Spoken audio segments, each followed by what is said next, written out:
श्रीगुरुभ्यो नमः परमगुरुभ्यो नमः श्रीमदानन्दतीर्थभगवत्पादाचार्यगुरुभ्यो नमः सृष्टिस्थित्यप्ययेहानिहति ऋषितमो बन्धमोक्षाश्च यस्मात् अस्य श्री ब्रह्मरुद्र प्रभृति सुरनरद्वीषशत्वात्मकस्य विष्णोर्व्यस्ताः समस्ताः सकलगुणनिधिः सर्वदोषो व्यपेतः पूर्णानन्दाव्ययो यो गुरुरपि परमश्चिन्तयेतं महन्तम्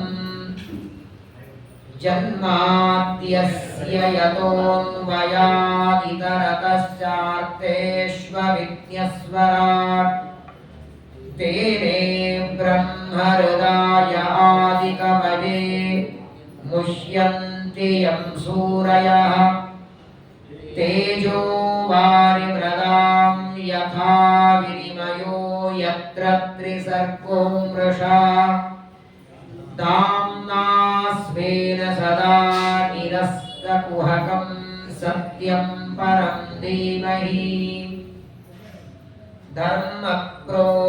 धर्मप्रोज्झितकैतवोऽत्र परमो निर्मत्सराणां सतां वेद्यं वास्तवमत्र वस्तु शिवदं तापत्रयोन्मूलनम्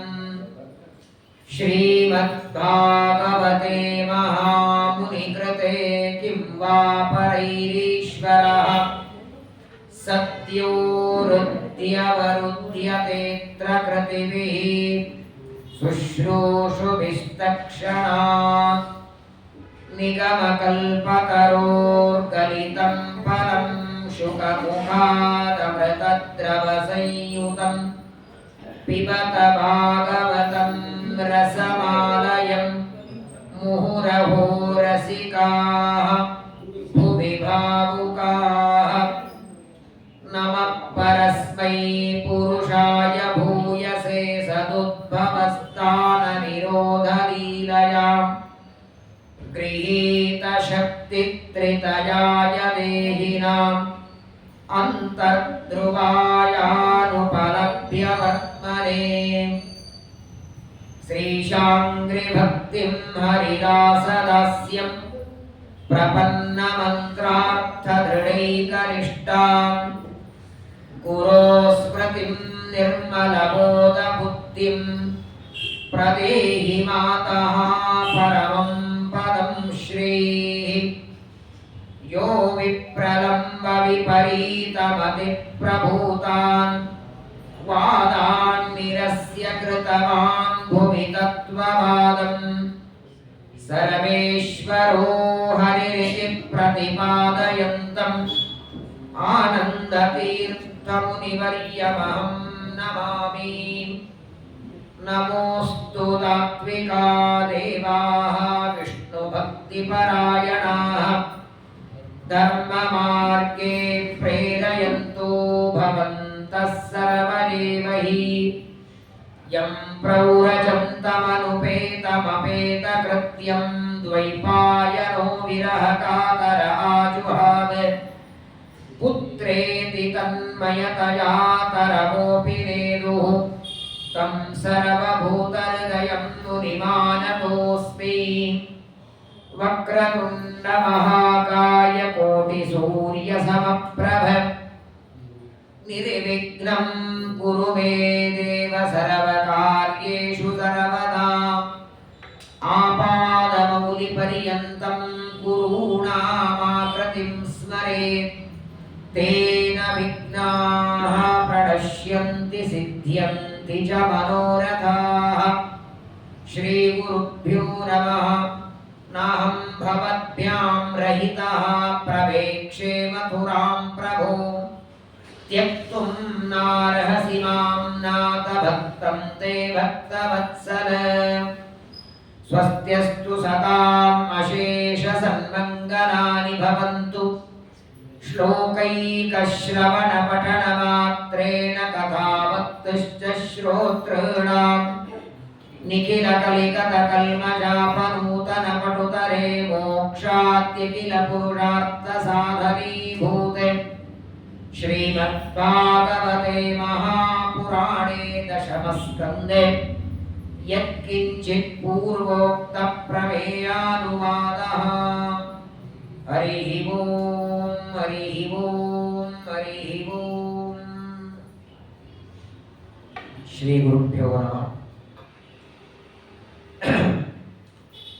ಜ್ಞಾನಿಗಳಾದ ಮನೋನಿಯಾಮಕ ರುದ್ರದೇವರ ಅವತಾರಭೂತರಾದ ಶುಕಾಚಾರ್ಯರು ಪಾಂಡವರ ಮೊಮ್ಮಗನಾದ ಆಯುಷ್ಯದ ಕೊನೆಯದಾದ 7 ದಿನ ಭಾಗವತ ಶ್ರವಣಕ್ಕಾಗಿ ಗಂಗಾ ನದಿಗೆ ಬಂದ ಪರೀಕ್ಷಿತರಿಗೆ ಕೃಷ್ಣ ಕಥಾಮೃತದ ಉಪದೇಶ ಮಾಡುತ್ತಿದ್ದಾರೆ. ಶ್ರೀಕೃಷ್ಣನ ಕಥೆ ಇದು ಅಮೃತ ಇದ್ದ ಹಾಗೆ. ಸಮುದ್ರ ಮಥನದಿಂದ ಬಂದ ಅಮೃತಕ್ಕಿಂತಲೂ ಅತ್ಯಂತ ಸಂಸಾರ ತಾಪವನ್ನ ಕಳೆಯುವ ಅಮೃತ ಅದು ಕೃಷ್ಣ ಕಥಾಮೃತ. ಎಷ್ಟು ವಿಸ್ತಾರವಾಗಿ ಕಲಿಯುಗದ ಹತ್ತಿರದ ದೇವರು ಕೃಷ್ಣ ದ್ವಾಪರ ಯುಗದಲ್ಲಿ ಅವತಾರ ಮಾಡಿ ಸಮಗ್ರವಾದ ಭೂಮಿಗೆ ಆದರ್ಶ ವ್ಯಕ್ತಿಯಾಗಿ ತನ್ನ ಲೀಲೆಗಳನ್ನು ತೋರಿಸಿದ್ದಾನೆ. ಒಂದೊಂದು ಲೀಲೆಗಳನ್ನ ವರ್ಣನೆಯನ್ನ ಮಾಡುತ್ತಾ ಶ್ರೀಕೃಷ್ಣ ಪರಮಾತ್ಮ ಅವತಾರ ಮಾಡಿದ್ದು ಮಥುರೆಯಲ್ಲಿ, ಅವತಾರ ಮಾಡಿದ ದಿನ ಮಥುರೆಯಿಂದ ಗೋಕುಲಕ್ಕೆ ಹೊರಟಿದ್ದಾರೆ. ಎಲ್ಲ ಬಾಲಲೀಲೆಗಳನ್ನ ತೋರಿಸಿ ಗೋವರ್ಧನಗಿರಿಯನ್ನ ಎತ್ತಿ ಗೋಪಾಲಕರನ್ನ ಅನೇಕ ಆಪತ್ತುಗಳಿಂದ ರಕ್ಷಣೆ ಮಾಡಿ ಈಗ ಮತ್ತೆ ಮಥುರೆಗೆ ಬಂದಿದ್ದಾನೆ. ತನ್ನ ವಯಸ್ಸಿನ 8ನೇ ವರ್ಷಕ್ಕೆ ಸೋದರ ಮಾವನಾದ ಕಂಸ ಯಾವ ಬಿಲ್ಲು ಹಬ್ಬ ಧನುರ್ಯಾಗವನ್ನ ಮಾಡ್ತಾನೆ, ಅದಕ್ಕೆ ಬರಬೇಕು ಅಂತ ಕರೆಯೋದಕ್ಕೆ ಅಕ್ರೂರ ಬಂದಿದ್ದಾನೆ. ಅಕ್ರೂರ ವರದ ಅಂತ ದೇವರಿಗೆ ಒಂದು ಹೆಸರಿದೆ. ಪರಮಭಕ್ತ ಅಕ್ರೂರ ನೀರಿನೊಳಗೆ ಭಗವಂತನ ರೂಪವನ್ನ ದರ್ಶನ ಮಾಡಿಕೊಂಡು ಪರಮಾತ್ಮನನ್ನ ಸ್ತೋತ್ರ ಮಾಡ್ತಾರೆ. ಅಕ್ರೂರನ ಭಕ್ತಿಗೆ ಮೆಚ್ಚಿ ಮಥುರೆಗೆ ಬಂದಿದ್ದಾರೆ. ಗೋಕುಲದಿಂದ ಮಥುರೆಗೆ ಬರೋ ಹೊತ್ತಿಗೆ ಸಾಯಂಕಾಲ ಆಯಿತು. ಸೂರ್ಯಾಸ್ತದ ಹೊತ್ತಿನಲ್ಲಿ ಶತ್ರುಗಳ ಮನೆಗೆ ಪ್ರವೇಶ ಮಾಡಬಾರದು ಅಂತ ಆ ಮಥುರಾ ಪಟ್ಟಣದ ಹೊರಗಡೆ ನಾನು ಉಳ್ಕೊಳ್ತೇನೆ, ನೀನು ಹೋಗು ಅಂತ ಅಕ್ರೂರನಿಗೆ ಅಂದ್ರೆ ನಾಹಂ ಭವಭ್ಯಾಂ ರಹಿತಃ ಪ್ರವೇಕ್ಷೇ ಮಥುರಾಂ ಪ್ರಭೋ. ಹೇ ಪರಮಾತ್ಮ, ನಿನ್ನನ್ನು ಇಲ್ಲಿವರೆಗೆ ಗೋಕುಲದಿಂದ ಇಲ್ಲಿವರೆಗೆ ಕರ್ಕೊಂಡು ಬಂದು ಈಗ ಮಥುರಾ ಪಟ್ಟಣದ ಒಳಗೆ ಕರ್ಕೊಂಡು ಹೋಗದೆ ಇಲ್ಲೇ ಬಿಟ್ಟು ನಾನು ಹೋಗೋದಿಲ್ಲ ಅಂತ. ಇಲ್ಲೇನಿದೆ, ಕೂತ್ಕೊಳ್ಳೋದಕ್ಕೆ ಆಸನ ಇಲ್ಲ, ಮಲಗೋದಕ್ಕೆ ಹಾಸಿಗೆ ಇಲ್ಲ, ಇಲ್ಲಿ ಹೇಗೆ ಬಿಡ್ಲಿ ನಿನ್ನನ್ನ? ಮಥುರಾ ಪಟ್ಟಣದಲ್ಲಿ ನಿನ್ನನ್ನ ಕರ್ಕೊಂಡು ಹೋಗ್ತೇನೆ ಅಂದಾಗ ದೇವರಂತಾನೆ, ಶತ್ರುಗಳ ಮನೆಗೆ ನಾನು ರಾತ್ರಿ ಹೊತ್ತು ಬರೋದಿಲ್ಲ ಅಂತ. ಹಾಗಾದ್ರೆ ನನ್ನ ಮನೆಗೆ ಬಾ, ಇವತ್ತು ರಾತ್ರಿ ನನ್ನ ಮನೆಯಲ್ಲಿ ವಾಸ ಮಾಡಿ ಮಾರನೇ ದಿನ ಕಂಸನ ಮನೆಗೆ ಹೋಗು ಅಂದ್ರೆ ಅಲ್ಲೂ ಬರೋದಿಲ್ಲ ಅಂತ. ಎಷ್ಟು ಪ್ರಾರ್ಥನೆ ಮಾಡಿಕೊಳ್ತಾನೆ, ಹೋಗೋದಕ್ಕೆ ಮನಸ್ಸಿಲ್ಲ. ದೇವಾದಿದೇವನಾದ ಪರಮಾತ್ಮ ಅವನನ್ನ ಮಧ್ಯದಲ್ಲಿ ಬಿಟ್ಟು ಹೋಗಬೇಕಲ್ಲ. ಕೃಷ್ಣನ ಆಜ್ಞೆ, ಆಯಾಸ್ಸೆ ಭವತೋ ಗೇಹಂ ಆರ್ಯ. ಏನ್ ಸಂಬೋಧನೆ ಮಾಡ್ತಾನೆ ನೋಡಿ ಕೃಷ್ಣ. ಹೇ ಅಕ್ರೂರ, ನಮ್ಮನ್ನ ಇಲ್ಲೇ ಬಿಟ್ಟಿದ್ದೇನೆ ಅಂತ ಚಿಂತೆ ಮಾಡಬೇಡ, ಈಗ ನೀನು ಹೊರಡು. ಒಬ್ಬ ದೂತನಾಗಿ ಬಂದಿದ್ದಿ, ನೀನು ಕಂಸನ ದೂತನಾಗದೆ ನೇರವಾಗಿ ಬಂದಿದ್ರೆ ನಿನ್ ಮನೆಗೆ ಬರ್ತಿದ್ದೆ ನಾನು. ಈಗ ನೀನು ಬಂದದ್ದು ದೂತನಾಗಿ, ಕಂಸನ ಪ್ರತಿನಿಧಿಯಾಗಿ ನಮ್ಮನ್ನ ಕರ್ಕೊಂಡು ಬರೋದಕ್ಕೆ ಬಂದಿದ್ದೆ. ಹಾಗಾದ್ರೆ ದೂತನ ಕೆಲಸ ಏನು? ಕರ್ಕೊಂಡು ಬರಬೇಕು, ಬಿಡಬೇಕು, ತಂದಿದ್ದೇನೆ ಅಂತ ಹೇಳಬೇಕು. ನಿನ್ನ ಮನೆಗೆ ನಾನು ಬರೋದಿಲ್ಲ, ಹೊರಡು ಅಂತ ಕಳಿಸಿಕೊಡ್ತಾನೆ. ಪರಮಾತ್ಮನಿಗೆ ಅಕ್ರೂರನನ್ನ ಬಿಡುವುದಕ್ಕೆ ದೇವರಿಗೂ ಇಚ್ಛೆ ಇಲ್ಲ, ಆದರೂ ಒಂದು ನೀತಿಯನ್ನ ಜಗತ್ತಿಗೆ ತೋರಿಸಬೇಕಾಗಿದೆ. ಅಕ್ರೂರನ ಮನೆಗೂ ಹೋಗಲಿಲ್ಲ, ಮಥುರಾ ಪಟ್ಟಣದಲ್ಲಿಯೂ ರಾತ್ರಿ ಪ್ರವೇಶ ಮಾಡಲಿಲ್ಲ. ಆದರೆ ಅಕ್ರೂರ ಬಂದು ಕಂಸನಿಗೆ ಹೇಳ್ತಾನೆ, ಕೃಷ್ಣ ಬಲರಾಮರು ಉದ್ಯಾನದಲ್ಲಿ ಇದ್ದಾರೆ, ಪ್ರಾತಃ ಕಾಲ ಆದ್ರೆ ಬರ್ತಾರೆ. ಅವತ್ತು ರಾತ್ರಿ ಕಂಸನಿಗೆ ಭಯಾನಕವಾದಂತಹ ಕನಸುಗಳನ್ನೆಲ್ಲ ನೋಡ್ತಾನೆ. ಮರಣಕಾಲ ಸಮೀಪಕ್ಕೆ ಬಂದಾಗ ಏನೇನು ಸ್ವಪ್ನ ಸೂಚನೆಗಳು ಶ್ರೀಮದಾಚಾರ್ಯ ಹೇಳ್ತಾರೆ, ಆ ನಾನಾ ರೀತಿಯಾದ ಸ್ವಪ್ನಗಳನ್ನು ನೋಡ್ತಾನೆ. ಮಾರನೇ ದಿನ ಪ್ರಾತಃ ಕಾಲದಲ್ಲಿ ಕೃಷ್ಣ ಬಲರಾಮರು ಸ್ನಾನವನ್ನ ಮಾಡಿ ಅಲಂಕಾರ ಮಾಡಿಕೊಂಡು ಹೊರಟಿದ್ದಾರೆ. ಮಥುರಾ ಪಟ್ಟಣದಲ್ಲಿ ಪ್ರವೇಶ ಮಾಡುತ್ತಿದ್ದಾರೆ. 8 ವರ್ಷಗಳ ನಂತರ ಮಥುರೆಯಲ್ಲಿ ಪ್ರವೇಶ. ಅವತಾರ ಮಾಡಿದ್ದು ಅಷ್ಟಮಿ ರಾತ್ರಿ. ಅವತಾರ ಮಾಡಿ ಮಥುರೆಯಿಂದ ಹೋದದ್ದು ಯಾರಿಗೂ ಗೊತ್ತಿಲ್ಲ, ಎಲ್ಲರೂ ಮಲಗಿದ್ರಾಗ.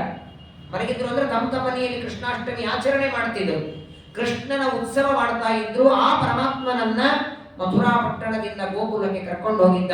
8 ವರ್ಷಗಳ ನಂತರ ಇವತ್ತು ಮಥುರೆಗೆ ಬರ್ತಿದ್ದಾರೆ. ಆ ಮಥುರಾ ಪಟ್ಟಣದ ರಥ ಬೀದಿಯಲ್ಲಿ ಕೃಷ್ಣ ಹೊರಟ್ರೆ ಮಥುರಾ ಪಟ್ಟಣದ ಸ್ತ್ರೀಯರೆಲ್ಲ ಮನೆ ಮಾಳಿಗೆ ಮೇಲೆ ನಿಂತಿದ್ದಾರೆ. ತಮ್ಮ ತಮ್ಮ ಕೈಯಲ್ಲಿ ಹಾಲು, ಮೊಸರು, ಬೆಣ್ಣೆ, ತುಪ್ಪ, ಹೂವು, ಪೂಜೆಗೆ ಬೇಕಾಗುವ ಸಾಮಗ್ರಿಗಳೆಲ್ಲ ತಗೊಂಡು ಮೇಲೆ ಹೋಗಿ ಆ ರಥ ಬೀದಿಯಲ್ಲಿ ಹೊರಡು ಕೃಷ್ಣನ ಮೇಲೆ ಪುಷ್ಪವೃಷ್ಟಿ ಮಾಡ್ತಾರಂತೆ. ಎಲ್ಲ ಸ್ತ್ರೀಯರು ತಮ್ಮಲ್ಲಿ ಮಾತಾಡ್ತಾರೆ. ಒಬ್ಬ ಸ್ತ್ರೀ ಇನ್ನೊಬ್ಬರಿಗೆ ಕೇಳ್ತಾರೆ, ಈ ರಥದಲ್ಲಿ ಹೋಗೋನು ಯಾರು ಗೊತ್ತಾ ನಿನಗೆ? ಅಯ್ಯೋ, ನಮ್ಮ ದೇವಕಿಯ ಮಗ. 8 ವರ್ಷದ ಮಗು ಅವತಾರ ಮಾಡಿದ್ದು ಇದೇ ಮಥುರೆಯಲ್ಲಿ. ಅಂತಹ ಸ್ವಾಮಿ ಹೊರಟಿದ್ದಾನೆ. ಒಬ್ಬೊಬ್ಬರು ತಮಗೆ ತಿಳಿದಂತೆ ಆ ಕೃಷ್ಣ ರಥದಲ್ಲಿ ಹೊರಟ್ರೆ ತಮ್ಮ ತಮ್ಮ ಮನಸ್ಸಿಗೆ ತೋಚಿದಂತೆ ಮಾಳಿಗೆ ಮೇಲೆ ನಿಂತು ಪರಮಾತ್ಮನ ಸ್ತೋತ್ರವನ್ನ ಮಾಡ್ತಾ ಇದ್ದಾರೆ. ಹೋಗುವಾಗ ಆಚೆ ಈಚೆ ನೋಡ್ತಿದ್ದ ಕೃಷ್ಣ ಮಥುರಾ ಪಟ್ಟಣದಲ್ಲಿ ಓಡಾಡುವ ಜನರನ್ನ ನೋಡಿ ಅಣ್ಣನಿಗೆ ಬಲರಾಮನಿಗೆ ಒಂದು ಪ್ರಶ್ನೆ ಕೇಳ್ತಾನೆ. ಅಲ್ಲ ಅಣ್ಣ, ಈ ಮಥುರೆಯಲ್ಲಿ ಎಷ್ಟು ಚೆನ್ನಾಗಿದ್ದಾರೆ ಜನ, ಎಲ್ಲ ಒಳ್ಳೆ ಅಲಂಕಾರ ಮಾಡಿಕೊಂಡು, ನಾವು ನೋಡಿದ್ರೆ ಗೊಲ್ಲರಂತೆ ಕೂದಲ ಬಿಟ್ಟಿದ್ದೇವೆ, ದನ ಕಾಯುವ ಗೊಲ್ಲರಂತೆ ನಮ್ಮ ಬಟ್ಟೆ, ಗೊಲ್ಲರಂತೆ ಕೈಯಲ್ಲಿ ಒಂದು ಕೋಲು, ಮೈ ಮೇಲೆ ಕಂಬಳಿ, ನಮ್ಮನ್ನ ನೋಡಿದರೆ ಹಳ್ಳಿ ಕುಗ್ಗು ಅಂತಾರೆ. ಅದಕ್ಕೇನು ಒಂದು ಬಲರಾಮದೇವರು ಏನ್ ಮಾಡ್ಬೇಕು ಅನ್ಕೊಂಡಿದ್ದೀಗ? ಅಲ್ಲ, ಈ ಊರಿಗೆ ಬಂದ್ರೆ ಇವರಂತೆ ನಾವು ಯಾಕೆ ವೇಷಗಳನ್ನು ಹಾಕೊಳ್ಳಬಾರದು? ಶ್ರೀಮದಾಚಾರ್ಯರು ತಪ್ಪನಿರ್ಣಯದಲ್ಲಿ ಒಂದು ಮಾತಾಡ್ತಾರೆ, ಪ್ರಜಾಹಿತೆ ಹಿ ಯತ್ಕುಲೆ ಯಥಾ ಯುಗಂ ಯಥಾ ವಯ. ಮನುಷ್ಯನಲ್ಲಿ ಬದಲಾವಣೆ ಆಗತ್ತೆ, ಯುಗ ಚಕ್ರಕ್ಕೆ ತಕ್ಕಂತೆ ಬದಲಾವಣೆಯಾಗತ್ತೆ. ಕೃತಯುಗ, ತ್ರೇತಾಯುಗ, ದ್ವಾಪರ ಯುಗದಲ್ಲಿ ಶರ್ಟ್ ಇತ್ತ, ಬನೇನಿತ್ತ, ಚಡ್ಡಿ ಇತ್ತ, ಪ್ಯಾಂಟ್ ಇತ್ತ. ಯುಗಕ್ಕೆ ತಕ್ಕಂತೆ ಬದಲಾವಣೆಗಳು ಎಲ್ಲಾ ಕಡೆ. ದೇವರ ಪೂಜಾ ಕಾಲದಲ್ಲಿ ಬಟ್ಟೆ ಬೇರೆ, ಊಟಕ್ಕೆ ಬಟ್ಟೆ ಬೇರೆ, ಪ್ರವಚನಕ್ಕೆ ಬೇರೆ, ಪಾಠಕ್ಕೆ ಬೇರೆ. ಹಿಂದೆಲ್ಲ 24 ತಾಸು ಒಂದೇ ತರಹದ ಬಟ್ಟೆನು ಮನುಷ್ಯನ ಯೋಗ್ಯತೆ ಅಳಿತದಂತೆ. ಕಿಂ ವಾಸಸ ಇತ್ಯತ್ರ ವಿಚಾರಣೀಯಂ ವಾಸ ಪ್ರಧಾನಂ ಖಲು ಯೋಗ್ಯತಾಯ. ಒಬ್ಬ ಸುಭಾಷಿತ ಹೇಳ್ತಾನೆ, ಬಟ್ಟೆಯೊಳಗೆ ಏನಿದೆ ಅಂದ್ರೆ ಆ ಬಟ್ಟೆಯಿಂದಲೇನೆ ಆ ವ್ಯಕ್ತಿಯ ಘನತೆ, ಗೌರವ ಕಲಿಯುವುದರಲ್ಲಿ ಗೊತ್ತಾಗೋದು. ಚರ್ಮಾಂಬರಂ ವೀಕ್ಷ ದದೌ ಸ್ವಕನ್ಯಾಂ, ಪೀತಾಂಬರಂ ವೀಕ್ಷ ದದೌ ಸ್ವಕನ್ಯಾಂ, ಚರ್ಮಾಂಬರಂ ವೀಕ್ಷ ವಿಷಂ ಸಮುದ್ರ. ರುದ್ರದೇವರು ಚರ್ಮಾಂಬರ ಹುಟ್ಟದ್ದಕ್ಕೆ ವಿಷ ಕೊಟ್ಟ, ಕೃಷ್ಣ ಪೀತಾಂಬರ ಹುಟ್ಟದ್ದಕ್ಕೆ ಕನ್ಯಾ ಕೊಟ್ಟ ಸಮುದ್ರ ರಾಜ. ಬಲರಾಮದೇವರಿಗೆ ಕೃಷ್ಣ ಅಂತಾನೆ. ಹಾಗಾದ್ರೆ ನಾವು ಕೂದಲುಗಳನ್ನೆಲ್ಲ ಕತ್ತರಿಸಿಕೊಂಡು ಇಲ್ಲಿನ ಜನರಂತೆ ಇವರೆಲ್ಲ ಹೇಗೆ ಚೆನ್ನಾಗಿದ್ದಾರೆ ಹಾಗೆ ಕೂದಲುಗಳನ್ನು ಕತ್ತರಿಸಿಕೊಂಡು ಚೆನ್ನಾಗಿ ಬೇರೆ ಬಟ್ಟೆ ಹಾಕಿಕೊಂಡು ಹಳ್ಳಿಯಂತೆ ಅಲ್ಲಿರೋಣ, ಈ ಊರುಗಳಿಗೆ ಬಂದರೆ ಇವರಂತೆ ಇರೋಣ ಅಂತ ಕೃಷ್ಣ ಪರಮಾತ್ಮ ಅಂತಾರೆ. ಸರಿ ಅಂತ ಆಗಿಂದಾಗ ಒಬ್ಬ ಕ್ಷೌರನನ್ನ ಕರೆಸಿದ. ಕ್ಷೌರಿಕನನ್ನ ಕರೆಸಿ ನಮ್ಮೆಲ್ಲರ ಕೂದಲುಗಳನ್ನ ಕತ್ತರಿಸಿ ಈ ಊರಲ್ಲೇ ಓಡಾಡ್ತಿದ್ದಾರಲ್ಲ, ಇಲ್ಲಿ ಇರುವ ಜನರಂತೆ ನಮ್ಮನ್ನೂ ಚೆನ್ನಾಗಿ ರೆಡಿ ಮಾಡು. ಏನ್ ಆಸೆ ನೋಡಿ ಭಗವಂತನಿಗೂ. ವಾಸ್ತವಿಕವಾಗಿ ತಲೆ ಮೇಲೆ ಉಪನಯನ ಕಾಲದಲ್ಲಿ ಬಿಟ್ಟಿರುವ ಶಿಖ ಆ ಮರಣಾಂತ ಇರಬೇಕಂತ. ಯಾವಾಗಲೂ ಶಿಖ ಇರಬೇಕು. ಯಾವಾಗಲೂ ಕ್ಷೌರ ಮಾಡಿಸಿಕೊಂಡ್ರು ಪೂರ್ಣ ಕ್ಷೌರನೇ ಮಾಡಿಸ್ಕೋಬೇಕು. ಅದು ಒಂದು ಅರ್ಥದಲ್ಲಿ ಮೈಲಿಗೆ ಅಂತ ಕರೆಸಿಕೊಳ್ಳುತ್ತದೆ ಶಾಸ್ತ್ರ. ಕೇವಲ ಮುಖಕ್ಷೌರ ಮಾತ್ರ ಅನ್ನೋದಕ್ಕಾಗೇನೆ ಅನೇಕ ಪ್ರಸಂಗಗಳಲ್ಲಿ ಮಡಿ ಬರುವುದಿಲ್ಲ ಅಂತ ಶಾಸ್ತ್ರ ನಿಷಿದ್ಧ ಮಾಡಿ. ಕೂದಲುಗಳನ್ನ ಕೇಶಾನ್ ಆಶ್ರಿತ್ಯ ತಿಷ್ಟಂತಿ ತಸ್ಮಾನ್ ಕೇಶಾಂ ವಪಾಮ್ಯಾಂ ಗರುಡ ಪುರಾಣ ಹೇಳ್ತದೆ. ನಾವು ಮಾಡಿದ ಎಲ್ಲ ಪಾಪಗಳಿಗೆ ಅಭಿಮಾನಿ ದೈತ್ಯರು ನಮ್ಮ ಕೂದಲದಲ್ಲಿ ಕೂತ್ಕೊಂಡಿರ್ತಾರೆ. ಹಾಗಾಗಿ ಯಾವಾಗ ಮಾಡಿಸ್ಕೊಂಡ್ರು ಕ್ಷೌರ ಮಾಡಿಸ್ಕೊಳ್ಬೇಕು. ಅಭಿಮಾನ ದೇಹದ ಮೇಲೆ ಹೆಚ್ಚಿರಬೇಕು. ಅಭಿಮಾನ ಇದ್ದದ್ದಕ್ಕೆ ನಾನು ಕ್ಷೌರ ಮಾಡಿಸ್ಕೊಂಡ್ರೆ ಯಾರು ನೋಡಿ ಏನ್ ಮಾಡಿ, ಯಾರು ಒಲಿದರೆ ಏನು, ನಮಗೆ ಇನ್ಯಾರು ಮುರಿದರೆ ಯಾಕೆ ಗೊತ್ತಿಲ್ಲ. ಕೇವಲ ಮುಖಕ್ಷೌರ ಮಾತ್ರ ಯಾಕೆ ಗೊತ್ತಿ, ಏನೋ ಯಾರು ಅಂತಾರಂತನೋ ಅಥವಾ ವಯಸ್ಸಾಗಿದೆ ಅಂತ ಯಾರು ಅಂತ ಯಾಕೆ ಅದಕ್ಕೆ ಇಚ್ಛೆ ಪಡಬೇಕು. ದೇವರು ಧರ್ಮ ಮಾಡೋದಕ್ಕೆ ಮಾನವ ಶರೀರ ಕೊಟ್ಟಿದ್ದಾನೆ. ಮಾನವ ಶರೀರದಲ್ಲಿ ಯಾರಿಗೂ ಹೆದರ್ಕೊಳ್ಳೋದು ಬೇಡ, ತೋರಿಸ್ತಾರೆ ಪರಮಾತ್ಮ. ಎಲ್ಲರನ್ನ ಆ ಗೋಪಾಲಕರನ್ನೆಲ್ಲ ಕೂದಲುಗಳನ್ನ ಕತ್ತರಿಸಿ ಕ್ಷೌರ ಮಾಡಿದರು. ಆದರೆ ಒಂದು ಪ್ರಶ್ನೆ ಬರುತ್ತದೆ, ಅಪ್ರಾಕೃತ ರೂಪದಿಂದ ಬಂದವ ನೀವು, ನಮ್ಮಂತೆ ದೇವಕಿಯ ಗರ್ಭದಲ್ಲಿ 10 ತಿಂಗಳು ಇದ್ದದ್ದು ಸರಿ, ಆದರೆ ವಸುದೇವ ದೇವಕಿಯರ ರಕ್ತ ಮಾಂಸದಿಂದ ಮಾಡಿ ಶರೀರ ಅಲ್ಲ, ಅಪ್ರಾಕೃತ ಶರೀರ ಇವನದು. ವೈಕುಂಠ ಲೋಕದಿಂದ ಬಂದಿದ್ದಾನೆ, ಇವನ ಕೂದಲು ಅಪ್ರಾಕೃತ. ದೇವರಿಗೆ, ಅವನ ಇಂದ್ರಿಯಗಳಿಗೆ, ಪರಮಾತ್ಮನಿಗೆ, ಅವನ ಕೂದಲಗಳಿಗೆ ಭೇದ ಇಲ್ಲ. ಅವನೇನು ಕೆಲಸ ಮಾಡಬಹುದೋ ಅವನ ಕೂದಲು ಅಷ್ಟೇ ಕೆಲಸ ಮಾಡುತ್ತಾನೆ. ಇಡೀ ಜಗತ್ತಿನ ಸೃಷ್ಟಿ ಸ್ಥಿತಿ ಲಯ ಮಾಡುವ ಸಾಮರ್ಥ್ಯ ಅವನ ಕೂದಲಕ್ಕೂ ಉಂಟು. ಹಾಗಾದ್ರೆ ಅಪ್ರಾಕೃತವಾದ ನಿತ್ಯವಾದ ಕೂದಲಗಳನ್ನ ಆ ಕ್ಷೌರಿಕ ಕತ್ತಿಯಿಂದ ಕತ್ತರಿಸಿದ ಹೇಗೆ? ಅಪ್ರಾಕೃತ ಕೂದಲಗಳು ಕತ್ತರಿಯಿಂದ ಕತ್ತರಿಸಿದವನ ಕೃಷ್ಣ ಕ್ಷೌರ ಮಾಡಿಕೊಂಡ, ಅಲಂಕಾರ ಮಾಡಿಕೊಂಡು ಹೊರಟ ಅಂತ ಭಾಗವತ ಹೇಳ್ತದೆ. ಶ್ರೀಮದ್ ಆನಂದ ತೀರ್ಥ ಭಗವತ್ಪಾದರು ತಾತ್ಪರ್ಯದಲ್ಲಿ ಬರೀತಾರೆ, ಆಚಾರ್ಯರಂತಾರೆ, ಯಾವಾಗ ಕೃಷ್ಣ ಕ್ಷೌರಿಕನನ್ನ ಕರೆದ, ಅವನು ಬಂದು ಕತ್ರಿ ಹಚ್ಚಬೇಕು, ಅಷ್ಟರೊಳಗೆ ಪ್ರಾಕೃತ ಕೂದಲಗಳ ಸೃಷ್ಟಿ ಮಾಡಿದ. ಅಷ್ಟರಲ್ಲಿ ಮಾಡ್ಲಿಕ್ಕಾಗತ್ತ ಪ್ರಾಕೃತ ಕೂದಲು ಅಂದ್ರೆ? ಅನಂತ ಕೋಟಿ ಬ್ರಹ್ಮಾಂಡನೇ ಸೃಷ್ಟಿ ಮಾಡುವ ಸಾಮರ್ಥ್ಯ ಇರೋರಿಗೆ ಕೂದಲ ಸೃಷ್ಟಿ ಮಾಡೋದ ಸಾಧ್ಯವೇ? ಎಷ್ಟು ಅಂದ್ರೆ ಅವನ ಕತ್ತಿ ಹಚ್ಚೋದ್ರೊಳಗೆ ಪ್ರಾಕೃತ ಕೂದಲಗಳ ಸೃಷ್ಟಿಯಾಯಿತು. ಅದನ್ನ ಮಾತ್ರ ಕ್ಷೌರಿಕ ಕತ್ತರಿಸಿದನೆ ಹೊರತು ಅಪ್ರಾಕೃತ ಕೂದಲಗಳಿಗೆ ಮುಟ್ಲೂ ಇಲ್ಲ. ಅವನು ದೇವರ ಉಗುರುಗಳು, ಪರಮಾತ್ಮನ ಕೂದಲಗಳು ಅವನಂತೆ ಅನಾದಿ ನಿತ್ಯ ಅಪ್ರಾಕೃತ ಅನ್ನೋದಕ್ಕಾಗೇನೆ ಕೈಯಿಂದ ಉಗುರಿನಿಂದ ಯಾರನ್ನ ಕೊಲ್ಲಿಕ್ಕಾಗಲ್ಲ. ಪುರುಹೂತವೈರಿ ಬಲವನ್ ಮಾತಂಗ ವಾಕ್ಯಘಟ ಕುಂಭೋಚ್ಚಾದ್ರಿ ವಿಪಾಟ ನಾಟಿಕ ಪಟು ಪ್ರತ್ಯೇಕ ವಜ್ರಾಯಿತ ಅಂತ ಆಚಾರ್ಯರು. ಹಿರಣ್ಯಕಶಿಪುನನ್ನ ಕೊಲ್ಲೋದಕ್ಕೆ ಶಂಕ ಚಕ್ರ ಗದ ಯಾವುದು ಆಯು ತಗೋಬಹುದಾಗಿತ್ತಲ್ಲ, ಉಗುರಿನಿಂದ ಕೊಲ್ತಾನೆ. ತನ್ನ ಕಾಲಿನ ಉಗುರಿನಿಂದ ಬ್ರಹ್ಮಾಂಡದ ಟೇರಸ್ಸು ಹೊಡೆದು ಹೊರಗೆ ನೀರು ಬಂತು. ಉಗುರಿನಿಂದಲೂ ಕೆಲಸವನ್ನ ಮಾಡಬಲ್ಲ ದೇವರು. ಅಪ್ರಾಕೃತ ಕೂದಲಗಳನ್ನ ಬಿಟ್ಟು ಪ್ರಾಕೃತ ಕೂದಲಗಳನ್ನ ಮಾಡಿಕೊಳ್ತಾನೆ. ಕ್ಷೌರ ಮಾಡಿಕೊಂಡ, ಸ್ನಾನ ಆಯಿತು, ಹೊರಟಿದ್ದಾರೆ. ಬಲರಾಮ ದೇವರಂತಾರಲ್ಲಪ್ಪ, ಮಥುರಾ ಪಟ್ಟಣದ ಜನರಂತೆ ಕ್ಷೌರೇನೋ ಆಯಿತು, ಬಟ್ಟೆ ಬೇಕಲ್ಲ. ನಮ್ಮ ಬಟ್ಟೆ ನೋಡಿದರೆ ಒಳ್ಳೆ ಗಪ್ಪಿದ್ದ ಬಟ್ಟೆ, ದನಕರುಗಳನ್ನ ಕಾಯುವಂತಹ ಗೊಲ್ಲರು ಹೇಗೆ ಕುಟ್ಕೊಳ್ತಾರೆ ಆ ಬಟ್ಟೆಯಿಂದ ಬಂದಿದ್ದ ಪಾಪ ಗೋಕುಲದಿಂದ. ಅದೇ ಸಂದರ್ಭದಲ್ಲಿ ಕಂಸನ ಒಳ್ಳೆ ಬಟ್ಟೆಗಳನ್ನ ಚೆನ್ನಾಗಿ ಒಗೆದು ಇಸ್ತ್ರಿ ಮಾಡಿಕೊಂಡು ಒಬ್ಬ ಸೇವಕ ಹೊರಟಿದ್ದ. ರಜಕಂ ಕಶ್ಚಿದಾಯಾಂತಂ ರಂಗಕಾರಂ ಗದಾಗ್ರಜಃ ದೃಷ್ಟ್ವಾ ಯಾಚತ ವಾಸಾಂಸಿ ಧೌತಾನಂ ಉತ್ತಮಾನಿ ಚ. ಒಗದ ಬಟ್ಟೆಗಳನ್ನ, ಕಂಸನ ಬಟ್ಟೆಗಳನ್ನು ತಗೊಂಡು ಹೋಗ್ತಿದ್ದ. ಅದನ್ನ ಕೊಡುವಂತ ಕೃಷ್ಣ ಕೇಳ್ತಾನೆ. ಕೇಳಿದರೆ ಕೊಡ್ಲಿಲ್ಲ ಅವನು. ಆ ರಜಕ ಪರಮಾತ್ಮನಿಗೆ ಬಟ್ಟೆ ಕೊಡದೇ ಇದ್ದಾಗ ಪರಮಾತ್ಮ ತನ್ನ ಕೈಯಿಂದ ಅವನನ್ನ ಹೊಡಿತಾನೆ. ಅವನ ಸಂಹಾರವನ್ನ ಮಾಡಿ ಆ ಕಂಸನ ಬಟ್ಟೆಯನ್ನು ತಗೊಂಡು ಎಲ್ಲ ತನ್ನ ಗೋಪಾಲಕರಿಗೆ ಕೊಡ್ತಾನೆ. ತಾನು ಒಂದು ಬಟ್ಟೆ ಹಾಕೊಳ್ತಾನೆ. ಅಲಂಕಾರ ಮಾಡಿಕೊಂಡ ಒಬ್ಬ ಉತ್ತಮ ವ್ಯಕ್ತಿ, ವಯಸ್ಸಿನ ತನ್ನ ಹಣದ ಸಾಮರ್ಥ್ಯದಿಂದ ಹೇಗೆ ಚೆನ್ನಾಗಿ ಕಾಣಿಸಬೇಕು ಅಂತ ಒಳ್ಳೆ ಬಟ್ಟೆಗಳನ್ನು ಹಾಕೊಳ್ತಾನೆ. ಆ ರೀತಿಯಾಗಿ ಅಲಂಕಾರ ಮಾಡಿಕೊಂಡು ಬಟ್ಟೆ ಹಾಕೊಂಡು ಹೊರಟಿದ್ದಾನೆ. ಸ್ವಲ್ಪ ರಥ ಮಥುರಾ ಪಟ್ಟಣದಲ್ಲಿ ಹೋಗ್ತಿದೆ. ಒಬ್ಬ ತ್ರಿವಕ್ರ 3 ಕಡೆಗೆ ಅಂಕೊಂಡು ಹೋಗ್ತಿದ್ದಾಳೆ. ಕುಬ್ಜ, ಬೆನ್ನು ಡೂಬಾಗಿದೆ, ಸೊಂಟ ಮುರಿದು ಹೋಗಿದೆ. ಅಂತಹ ವಿಲಕ್ಷಣವಾಗಿ 3 ಕಡೆಗೆ ಡೊಂಕಾದ ಕುಬ್ಜ ಕೈಯಲ್ಲಿ ಗಂಧವನ್ನ ಸಿದ್ಧ ಮಾಡಿಕೊಂಡು ಕಂಸನಿಗೋಸ್ಕರ ಗಂಧ ಒಯ್ತಾ ಇದ್ದು, ಪರಮಾತ್ಮ ಕುಬ್ಜೆಯನ್ನ ನೋಡಿ ಗಂಧ ಕೊಡುವಂತಾನೆ. ಒಂದೇ ಮಾತಂತಾಳವಳು, ಗಂಧ ದ್ವಾರಾಂದುರಾದರ್ಶಾಂ ನಿತ್ಯ ಪುಷ್ಟಾಂ ಕರೀಷಣಿ. ಆ ಗಂಧದ ಗಿಡದೊಳಗೆ ಗಂಧ ಇಟ್ಟದ್ದೇ ನೀನು ಅಲ್ಲವು.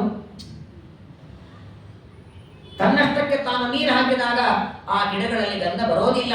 ಇವತ್ತು ಸಾಣೇಕಳ ಮೇಲೆ ಗಂಧ ಕೊಡ ತೆಗೆದಾಗ ಅದರಲ್ಲಿ ಬರುವ ಪರಿಮಳವು ನಿನ್ನ ಅಧೀನ. ನಿಜವಾಗಿ ನಿನಗೆ ಗಂಧ ಕೊಡಬೇಕು. ನನ್ನ ಜನ್ಮಾಂತರ ಕರ್ಮ ಇವನಿಗೆ ಕೊಡ್ತಿದ್ದೇನೆ ಕಂಸನಿಗೆ. ಇವತ್ತು ನನ್ನ ಜನ್ಮ ಸಾರ್ಥಕ ಆಯಿತು.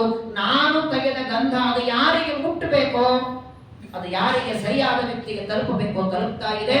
ನಾನಿನ್ನ ದಾಸಿ ಅಂತ ಹೇಳಿ ತಾನೇ ಪರಮಾತ್ಮ ನೋಡಿ, ಬಟ್ಟೆ ಕೊಡುವ ವ್ಯಕ್ತಿ ಕೊಡು ಅಂದ್ರೆ ಕೊಡಲಿಲ್ಲ, ಆದರೆ ಗಂಧ ಬೇಡಿದ ಕ್ಷಣ ಪರಮಾತ್ಮನಿಗೆ ಗಂಧವನ್ನ ಕೊಟ್ಟು ಪ್ರಾರ್ಥನೆ ಮಾಡ್ತಾಳೆ. ಪ್ರಸನ್ನೋ ಭಗವಾನ್.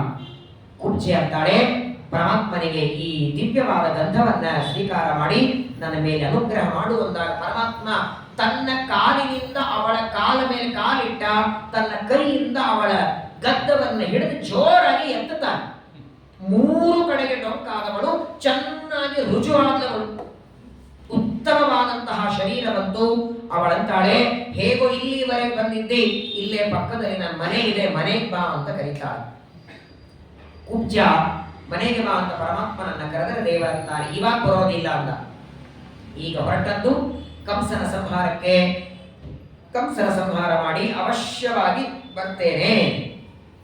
ಗಂಧನು ಹಚ್ಕೊಳ್ತಾನೆ, ಉತ್ತಮವಾದ ಮಾಲೆಗಳನ್ನು ಹಾಕಿಕೊಂಡ, ಎಲ್ಲ ರೀತಿಯಾದ ಅಲಂಕಾರ ಮಾಡಿಕೊಂಡು ಮಥುರಾ ಪಟ್ಟಣದಲ್ಲಿ ಪ್ರವೇಶ ಮಾಡ್ತಾ ಇದ್ದಾನೆ. ಸುತ್ತಲೂ ವಾದ್ಯಗಳನ್ನು ಬಾರಿಸ್ತಿದ್ದಾರೆ, ದಿವ್ಯವಾದಂತಹ ವಾದ್ಯಗಳು. ಆದರೆ ಕಂಸನಿಗೆ ಒಂದೇನೋ ಧೈರ್ಯ, ಕೃಷ್ಣ ಬಲರಾಮರು ಬಂದಿದ್ದಾರೆ, ನನ್ನನ್ನು ಇನ್ನು ಕೊಲ್ತಾರೆ ಎನ್ನುವ ಅಂಜಿಕೆ ಇದ್ರೂ ಕೂಡ ಬಾಗಲಲ್ಲಿ ಒಂದು ದೊಡ್ಡದಾದ ಆನೆಯನ್ನು ನಿಲ್ಲಿಸಿದ್ದ, ಕುವಲಯ ಪೀಡ ಅಂತ ಆನೆ. ಅದರ ದಾಟಿ ಕೃಷ್ಣರಾಮರು ಅಕಸ್ಮಾತ್ ಒಳಗೆ ಬಂದ್ರೆ ಚಾಣೂರ ಮುಷ್ಟಿಕ ಅನ್ನೋ ಮಲ್ಲರಿದ್ದಾರೆ, ಅವರನ್ನು ದಾಟಿ ಒಳಗೆ ಬಂದ್ರೆ ಅನೇಕ ಜನ ಮಲ್ಲರು ನಿಂತಿದ್ದಾರೆ, ಅವರು ದಾಟಿ ನನ್ನವರೆಗೆ ಬರಬೇಕು. ಅಲ್ಲಿವರೆಗೆ ಬರ್ತಾರೆ? 7-8 ವರ್ಷದ ಹುಡುಗರು ಆನೆ ಕಾಲಲ್ಲಿ ತುಳಿದು ಸಾಯ್ದು ಬಿಡ್ತಾರೆ ಅಂತ ಆನಂದದಲ್ಲಿ ಸಿಂಹಾಸನ ಮೇಲೆ ಕೂತಿದ್ದಾರೆ. ಪರಮಾತ್ಮ ಒಳಗೆ ಬರ್ತಾನೆ. ರಥದಲ್ಲಿ ಕೂತ್ಕೊಂಡು ಬಂದ ಅಂಬಷ್ಟ, ಈ ಕುವಲಯ ಪೀಡ ಅನ್ನುವ ಆನೆ ಇದು ಕಂಸನ ಆನೆ ಅಲ್ಲ, ಜರಾಸಂಧನ ಆನೆ. ಜರಾಸಂಧನ ರಾಜ್ಯದೊಳಗೆ ಜರಾಸಂಧ ಸಾಕಿನ ಆನೆಯನು. ತಾನು ಎಲ್ಲೇ ಹೋಗಬೇಕಾದ್ರೂ ಜರಾಸಂಧ ಅದರ ಮೇಲೆ ಕೂತ್ಕೊಂಡು ಹೋಗ್ತಿದ್ದ. ಯಾವಾಗ ಜರಾಸಂಧನ ಅರಮನೆಯಿಂದ ತಪ್ಪಿಸ್ಕೊಂಡು ಕಂಸನ ಅರಮನೆಗೆ ಬಂತಿದ್ದು ಆನೆ, ಆಗ ಒಂದು ದಿನ ಜರಾಸಂಧ ಬಂದು ಕೇಳ್ತಾನೆ, ನನ್ನ ಆನೆ ತಪ್ಪಿ ನಿನ್ನ ಹತ್ರ ಬಂದಿದೆ, ಅದನ್ನ ಕೊಡು ಅಂದಾಗ ಕೊಡೋದಿಲ್ಲ ಅಂತಾನೆ ಕಂಸ.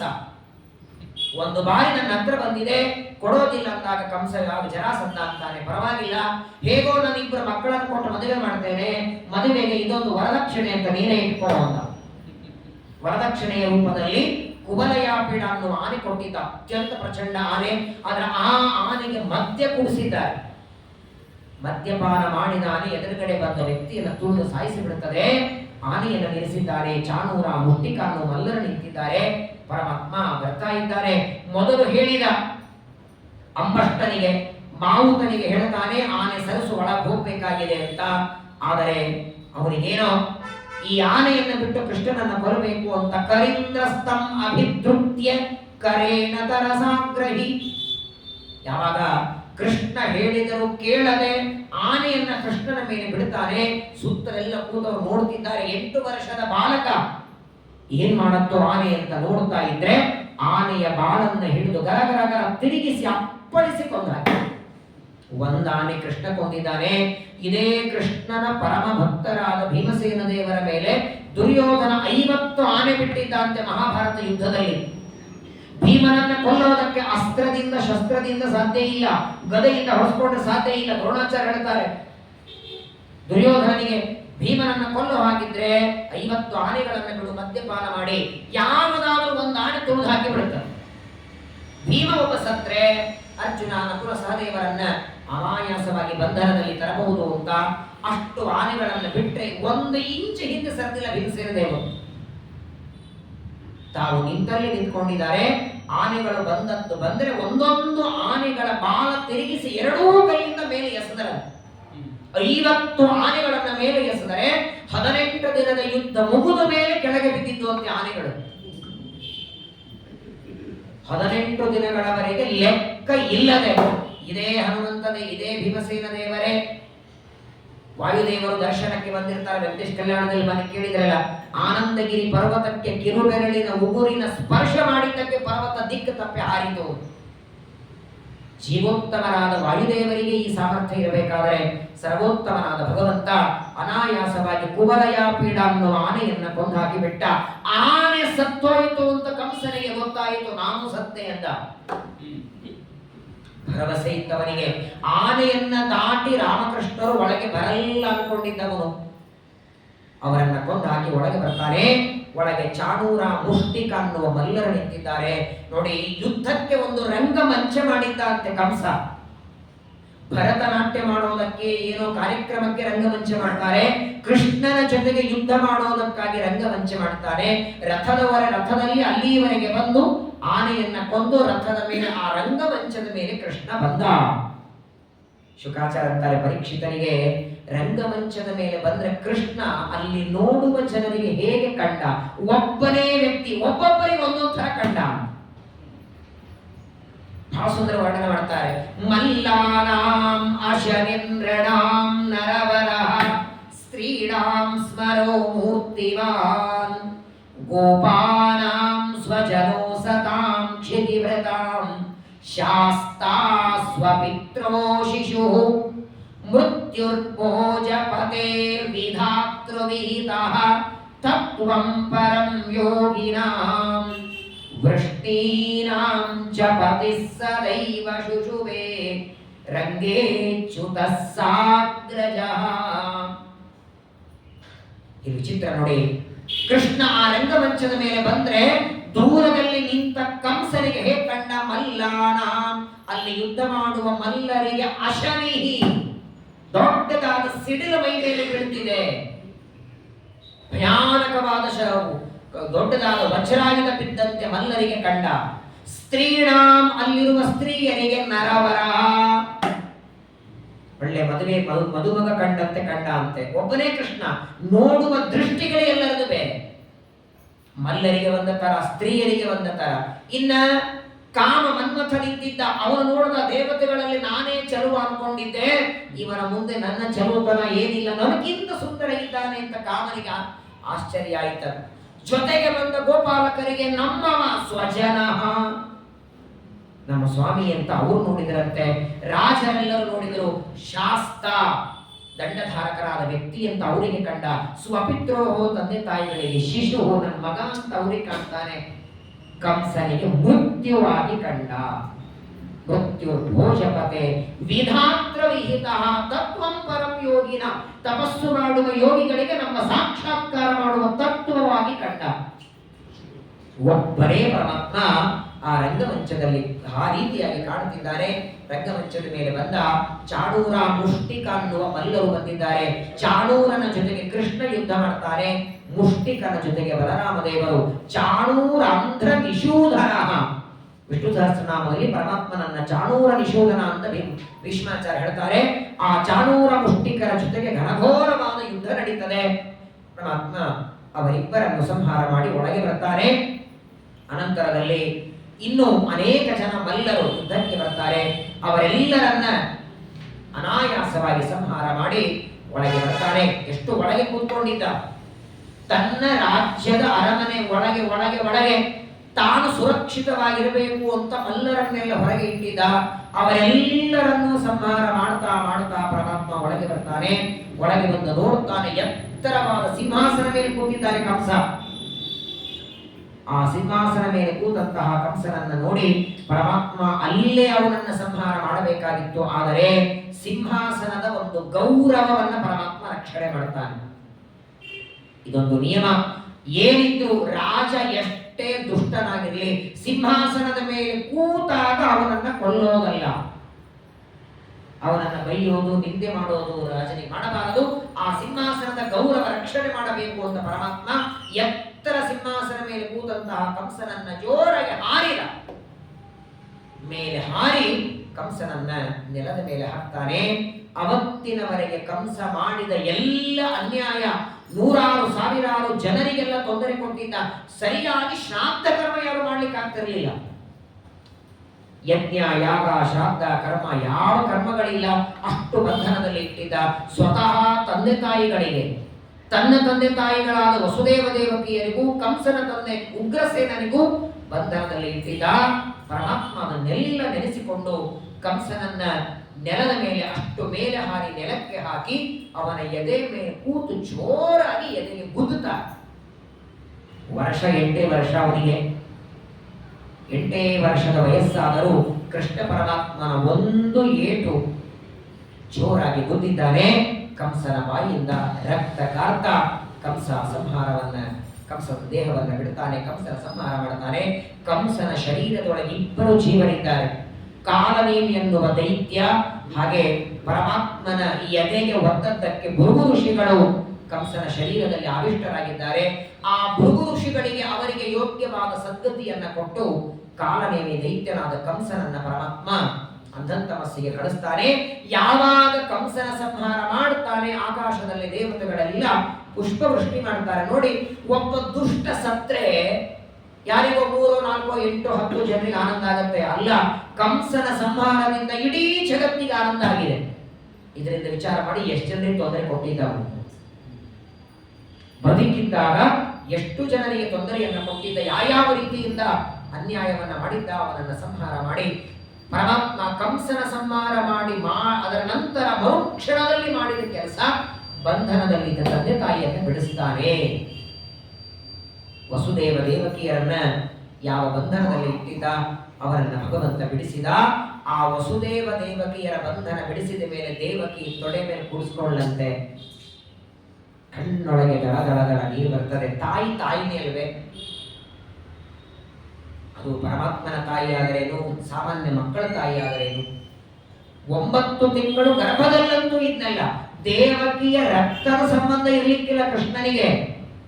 ವಸುದೇವ ದೇವಕಿಯರ ರಕ್ತ ಮಾಂಸದ ಸಂಬಂಧ ಇದ್ದೇ ಇದ್ರು ಗರ್ಭದಲ್ಲಂತೂ ಇದ್ನಲ್ಲ. 9 ತಿಂಗಳು ಗರ್ಭದಲ್ಲಿ ಇದ್ದು ತಾನೇ ಜನ್ಮ ಕೊಟ್ಟ ಮಗ ಅವತ್ತು ಮಥುರೆ ಬಿಟ್ಟು ಗೋಪುರಕ್ಕೆ ಬಂದವ ಇವತ್ತ ಮರಳಿ ಬಂದಿದ್ದಾನೆ. ತನ್ನ ತೊಡೆ ಮೇಲೆ ಕೂಡಿಸ್ಕೊಳ್ತಾಳೆ, ಪರಮಾತ್ಮನ ತಲೆ ಮೇಲೆ ಕೈ ಆಡಿಸ್ತಾಳೆ. ಆನಂದವೇ ಆನಂದ. ಆ ಆನಂದಕ್ಕೆ ಕೊನೆ ಇಲ್ಲ. ತನ್ನ ಮಗನಾದ ಕೃಷ್ಣನನ್ನ ನೋಡುತ್ತಾ ಒಂದು ರೀತಿಯಲ್ಲಿ ಏನ್ ಮಾತಾಡಬೇಕು ಅಂತ ಗೊತ್ತಾಗ್ತಿಲ್ಲ ದೇವಕಿಗೆ. ಅಷ್ಟು ಆನಂದ ಆಗಿದೆ. ಪರಮಾತ್ಮನನ್ನ ಒಂದೇ ಮಾತಂತಾಳೆ, ಅವತ್ತು ಅವತಾರ ಮಾಡಿದ ದಿನ ನಿನ್ನ ತಂದೆ ಕರ್ಕೊಂಡು ಹೋಗುವಾಗ ಕರಳು ಕಿತ್ತಿ ಬಂದಂಗಾಯ್ತು. ಆದ್ರೆ ಅನಿವಾರ್ಯ, ನಿನ್ನ ಆಜ್ಞೆ ಇದ್ದದ್ದಕ್ಕೆ ನಿನ್ನನ್ನು ಕಳಿಸ್ಬೇಕಾಯಿತು. ಆದರೆ ಇವತ್ತು ನೀನು ಬಂದಿದ್ದೆ, ಇನ್ನು ಮೇಲೆ ನನ್ನನ್ನು ಬಿಟ್ಟು ಹೋಗಬೇಡ,